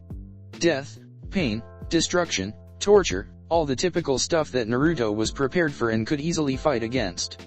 He had forgotten one crucial factor, however. Aphrodite was the goddess of love. Attacking someone directly wasn't her style. She of all people would know that emotional pain was infinitely worse than physical pain. In all the myths, Aphrodite had never fought head-on. Instead, she manipulated emotions to tear people apart. And what better tragedy was there than to force the son of Artemis to fall in love with the lieutenant of the hunters? Artemis, the goddess that Aphrodite hated the most, would be forced to banish Zoe from the hunters of Artemis. The rules were absolute. No falling in love. By banishing Zoe, Artemis would lose her most trusted hunter. No. Artemis would lose a friend, a sister. Zoe Nightshade, a hunter responsible for convincing numerous maidens to join the hunt and thus being directly responsible for essentially spitting on Aphrodite's domain, would be forced to leave her family. Naruto, the child of Artemis and someone that Aphrodite personally despised, would have to watch as his family was fractured, all because of him. Aphrodite had likely been watching him for quite some time. She would know the best way to hurt him, to attack the people he cared about, and it was all his fault. With a single move, Aphrodite successfully dealt irreparable damage to 3 of her most hated enemies. A part of Naruto was grudgingly impressed. The rest of him was just pissed beyond belief. Naruto. Zoe began hesitantly, still refusing to look him in the eyes. Do you? She cut off, unable to say the words. Yeah, Naruto answered, not looking at her either.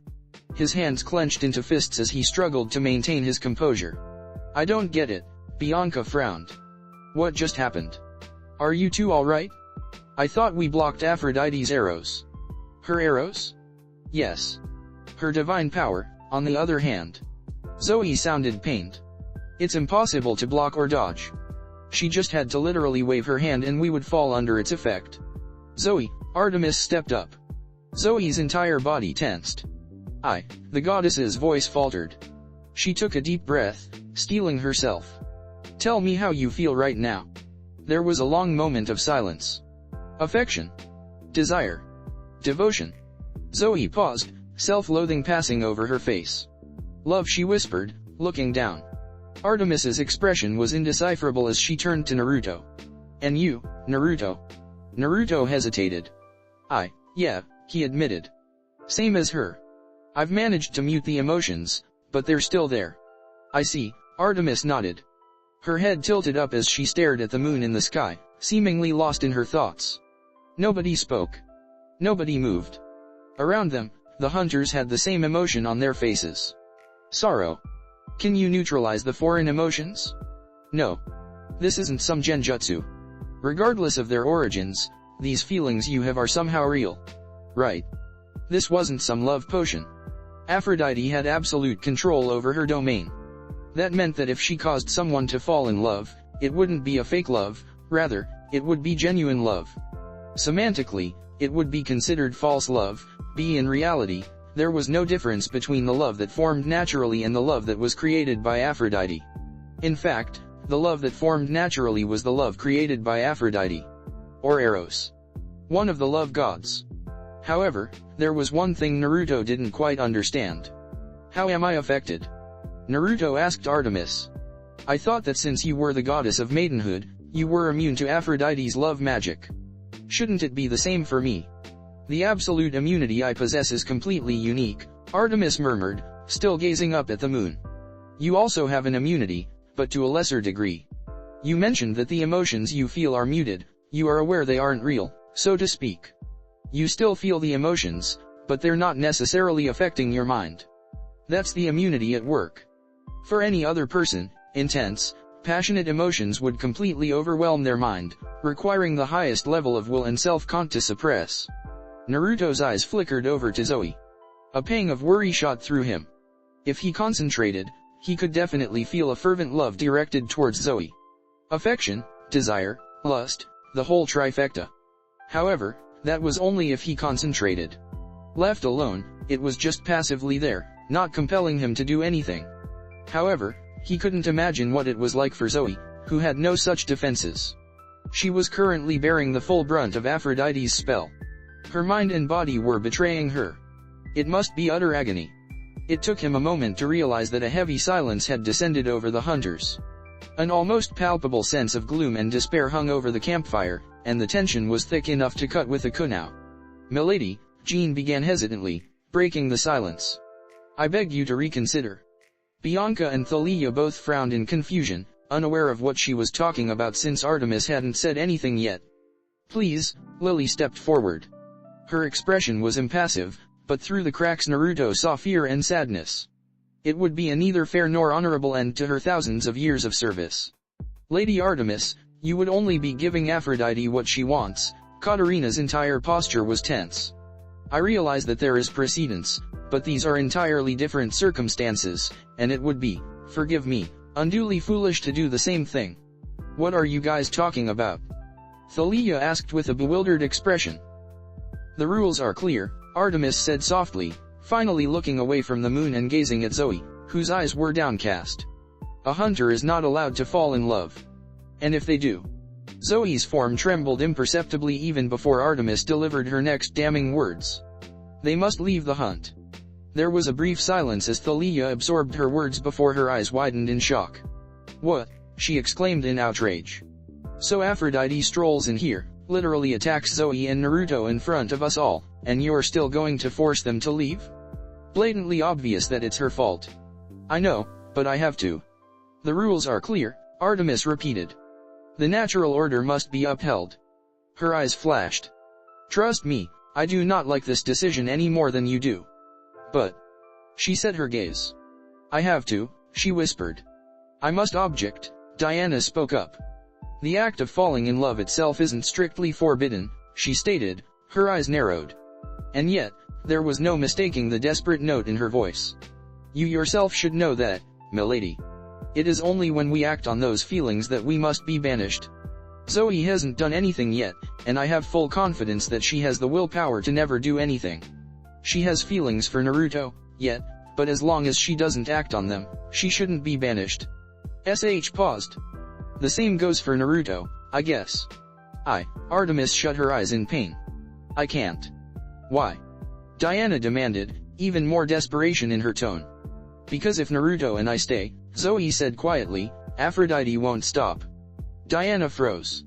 Sure, there might be a slight period of peace as long as Naruto and I don't act on our feelings for each other. Pretended that everything was normal between us. Zoe sighed before continuing. But how long would that last before Aphrodite increased efforts? How long before the goddess of love forced us to do something that couldn't ever be undone? She could increase the intensity of our emotions until either our minds break under the strain or we act on our feelings against our wills. Even worse, Zoe hesitated before forging on. What if Aphrodite decides to increase the number of victims? Force even more hunters to fall in love? She shook her head resolutely. I refuse to let that happen. If I must leave the hunt to protect you all, so be it. Diana bit her lip but nodded, a resigned look passing over her face. The rest of the hunters wore similar expressions. To limit the damage and prevent further disaster, both Naruto and Zoe must leave the hunt. Thank you, Zoe, for understanding. Artemis bowed her head. You were a fine lieutenant. The best. Her voice choked as Zoe squeezed her eyes shut. I release you from your duties and— Whoa, Naruto cut in. Hold the sage up. What the Hades are you guys doing? Zoe and Artemis looked at Naruto. There's no other choice, Naruto. Zoe gave a weak smile. I have to do this. Nope. If I don't leave the hunt, then Aphrodite won't be satisfied and she'll make things worse. Zoe tried again. Nope. Naruto, please. Don't make this harder than it already is. This is my decision. I'll leave the hunt, abso-fucking-lutely not. Naruto narrowed his eyes. The hunt is your family. Artemis and the hunters, they're your family. And you're just going to leave them, just like that?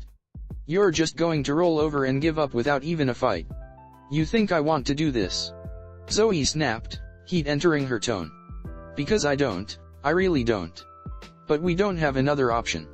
Naruto grinned triumphantly. Wrong. We do. At Zoe's frown, he turned to Artemis. You remember what Athena said, right? About Eros? We can seek him for help. Artemis shook her head. We can't. I recognized the arrows Aphrodite brought out. They were Eros's arrows. He's already on her side, and I doubt we would be able to convince him to betray her. Naruto's grin fell. Oh. He bit his lip. Okay, fine. How about Zeus? Can't we ask him for help? I mean, Aphrodite has got to be breaking some rules here. Can't he force her to break the spell? Normally, yes, Artemis nodded. The hunters of Artemis originated from my father's oath on the river Styx. As such, he is both honor-bound and bound by the river Styx to maintain and enforce the sanctity of the hunters, she explained. It's for T reason that Aphrodite didn't cause Zoe to fall in love earlier, or cause all of my hunters to fall in love. She's forbidden to by Zeus. But she was still able to cause some of your hunters to fall in love, Thalia pointed out. Artemis sighed. Correct. At first, Zeus couldn't order a blanket immunity on all the hunters. Aphrodite managed to persuade the council that her rights as the goddess of love were being infringed upon. She appealed to the council's paranoia. After all, Zeus could ban her from using her powers, then couldn't he do the same to them? And somehow, the council was convinced. Athena tried to argue, stating that the hunters were a singularly unique case, but the other gods wouldn't listen to reason. So, Aphrodite was free to cause any of my hunters to fall in love whenever she felt like it. That's dumb, Naruto declared, scowling. That's actually dumb. Artemis inclined her head. Indeed. After millennia of losing my hunters because they were being led astray, I decided that enough was enough. Her silver eyes narrowed. I negotiated with the council and managed to come to an agreement. An ancient law was passed stating that it was forbidden to interfere with the feelings of the hunters of Artemis. I would never lose any more of my family, ever again. How did you convince them? Thalia asked. I reduced the size of the hunters. Artemis gestured at the hunters around her. Millennia ago, there were nearly 100 members. Now there are only 13. Haven't you ever wondered why? She asked rhetorically. In return for ordering a blanket ban, the council imposed a maximum limit of 17 members. Naruto brightened. That's good, then. We can use that. Aphrodite just broke the ancient law, so Zeus can force her to. He can't. Frustration flickered within Artemis's eyes. Typically, in normal circumstances he could. However, Aphrodite planned this well. She chose the perfect timing to enact her plan. What do you mean? The Titans, Artemis said simply. Olympus already has too many traitors. Zeus can't risk antagonizing Aphrodite. It's a delicate situation right now, and Aphrodite knows this. Father can't do a single thing lest he risk driving her towards the Titans, and Aphrodite joining the Titans would be disastrous. Naruto stared at her. Seriously? Artemis nodded grimly. Damn it. Naruto cursed. Isn't there anyone that can persuade Aphrodite? Artemis shook her head. No. How about blackmail? Katarina suggested. Do you have any sort of leverage? Another shake. If I did, I would have used it by now. So Aphrodite just wins? Naruto demanded angrily. She just strolls in here, forces me and Zoe to fall in love, and there's nothing we can do about it. She gets off scot-free while Zoe loses her family. Artemis didn't respond. I appreciate you trying, Naruto, Zoe said quietly. But it's futile. Aphrodite wouldn't act unless she was absolutely certain her plan would work. She has all her bases covered. Naruto narrowed his eyes. I'm not giving up, this isn't a game. Zoe suddenly snapped, whirling on him. If I don't leave the hunters, then it will only exacerbate the problem. Aphrodite would continue her attacks, and I refuse to let any of my sisters get hurt by this. Naruto opened his mouth to retort but then paused. But this is a game. Zoe frowned. Excuse me. Hear me out, Naruto said, his mind racing. To Aphrodite, this is nothing but a game designed to inflict the maximum amount of pain to me, you, and Artemis. However, her victory is already assured, so all there is left for her to do is to enjoy the show. Zoe still looked lost, so Naruto hurriedly elaborated. See, right now we're operating on the assumption that if Zoe doesn't leave the hunters of Artemis immediately, then Aphrodite might strike the very next day. But that's wrong. It's much more likely that Aphrodite would give us time to try to figure out a way to counteract her plan. After all, it would be a lot more entertaining for her to watch us slowly lose all hope as we realize that fighting back is pointless. What's your point? Artemis inquired. My point. Naruto grinned. My point is that we have time. Aphrodite probably won't make her next move until she becomes bored with watching us try to come up with a plan. And until then, we have time to come up with a plan. Artemis's eyes widened in comprehension. You're right, she breathed. We'll probably have a few weeks before Aphrodite makes her next move. She wouldn't want to rush this, instead, she would want to savor every moment. And in those few weeks we can try to come up with something. But what if you're wrong? Zoe protested. There's still a risk that Aphrodite would decide to just accelerate her plan and target the other hunters. There was a long moment of silence as they considered it. I'm willing to accept the risk, Jean spoke up quietly. As am I, Diana agreed. Same. I'm down. Sure. I'm also willing. Let's do it. For sure. I'm with you. So am I. Count me in. Zoe watched with wide eyes, stunned, as the hunters of Artemis unanimously accepted the risk without any hesitation whatsoever. You guys. She whispered. Then she broke out into a heartfelt smile. Thank you so much, she said sincerely. The hunters only smiled back. Very well. We're in agreement, then, Artemis declared, determination flickering to life within her silver eyes as she found her second wind. We have several weeks to create a plan to stop Aphrodite. I'll call in every favor I have, and ask for some if need be. If Aphrodite believes that she can fracture the hunters of Artemis, then she's utterly delusional. Her gaze swept across their determined expressions. She must have sensed their collective unshakable will, because approval and pride entered her eyes. I refuse to lose another hunter. Not again. As your goddess, I swear it. The goddess of the hunt smiled dangerously. Let's do this. XXX Apollo was silent for a moment when Thalia finished her retelling of the tale. Christmas was about 2 weeks ago, he mused. Has Aphrodite done anything yet? Nope, Thalia answered. That's one small blessing, I suppose. Thalia nodded silently. Apollo gave a heavy sigh. All right, let's get to the point. Tell me, Thalia, what plan did Naruto come up with? He asked her, already dreading the answer. I get the feeling that I'm not going to like it. Thalia winced. Ah. Well. She told him the plan. He was right. He didn't like it. XXX, this is insanity. Apollo shouted, slashing his hand across his chest. Technically, you're correct, Naruto agreed before grinning. However, it's so insane, it loops back around to being brilliant. Apollo stared at him incredulously. You're planning on attacking Aphrodite and forcing her to remove the spell. Pretty much, yeah, Naruto nodded. What the Tartarus? I was gone for less than 2 weeks. That isn't nearly enough time for you to descend into madness. Apollo whirled to Artemis. Sis.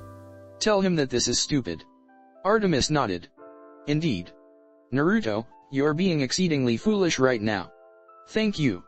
I cannot believe you're deciding to give Aphrodite a chance to surrender, Artemis continued. Instead, you should focus on taking her down quick and hard. Don't give her a chance to counterattack. You know what will happen if the fight drags out too long. Naruto inclined his head, seeing the wisdom in her words. Gods damn it. Apollo threw up his hands. Have you both lost it?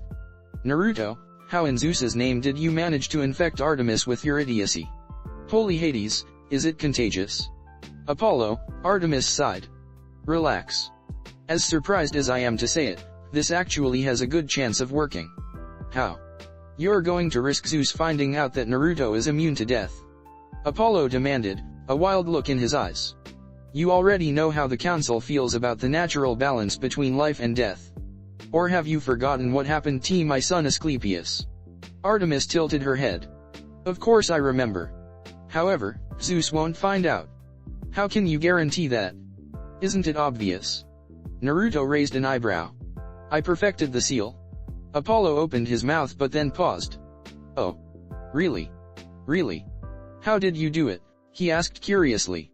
A lot of sleepless nights, copious amounts of arguing, some natural brilliance, a surprisingly genius bijou, and enough caffeine to make my heart explode. Sure enough, there were dark circles under Naruto's eyes, and his fingers seemed to be outright spasming. I see, Apollo said slowly.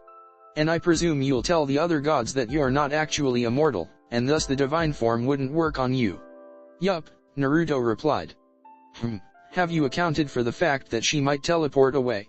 I already set up an anti-teleportation field, Artemis answered.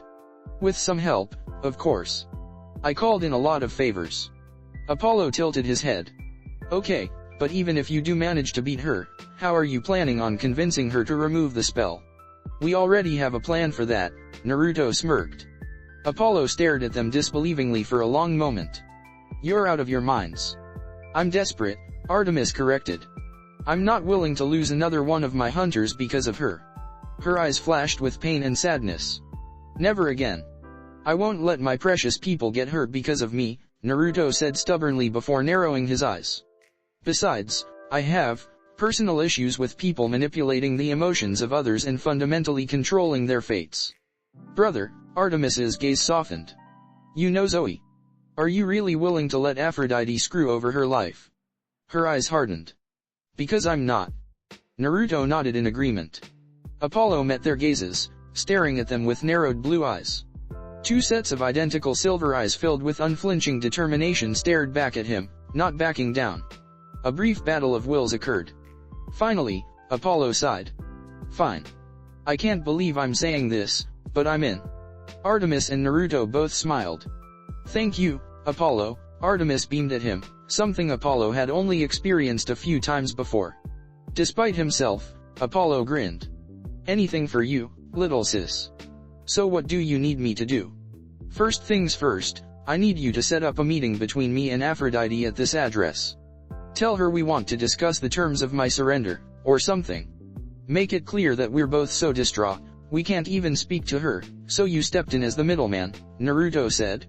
After that, I need you to distract Zeus while I beat the absolute shit out of Aphrodite. Finally, Aphrodite strikes. Unfortunately for her, Naruto is about to strike back tenfold.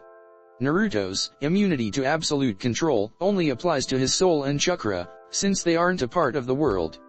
However, his body itself is composed of divine energy, and as such spells and whatnot would still work on him. This is the reason why Apollo's rhyming curse worked on him. It affected his body, which is bound by the rules of this world. Similarly, Aphrodite's spell would work, but since his Artemis side has immunity to Aphrodite's powers, direct counter of domains.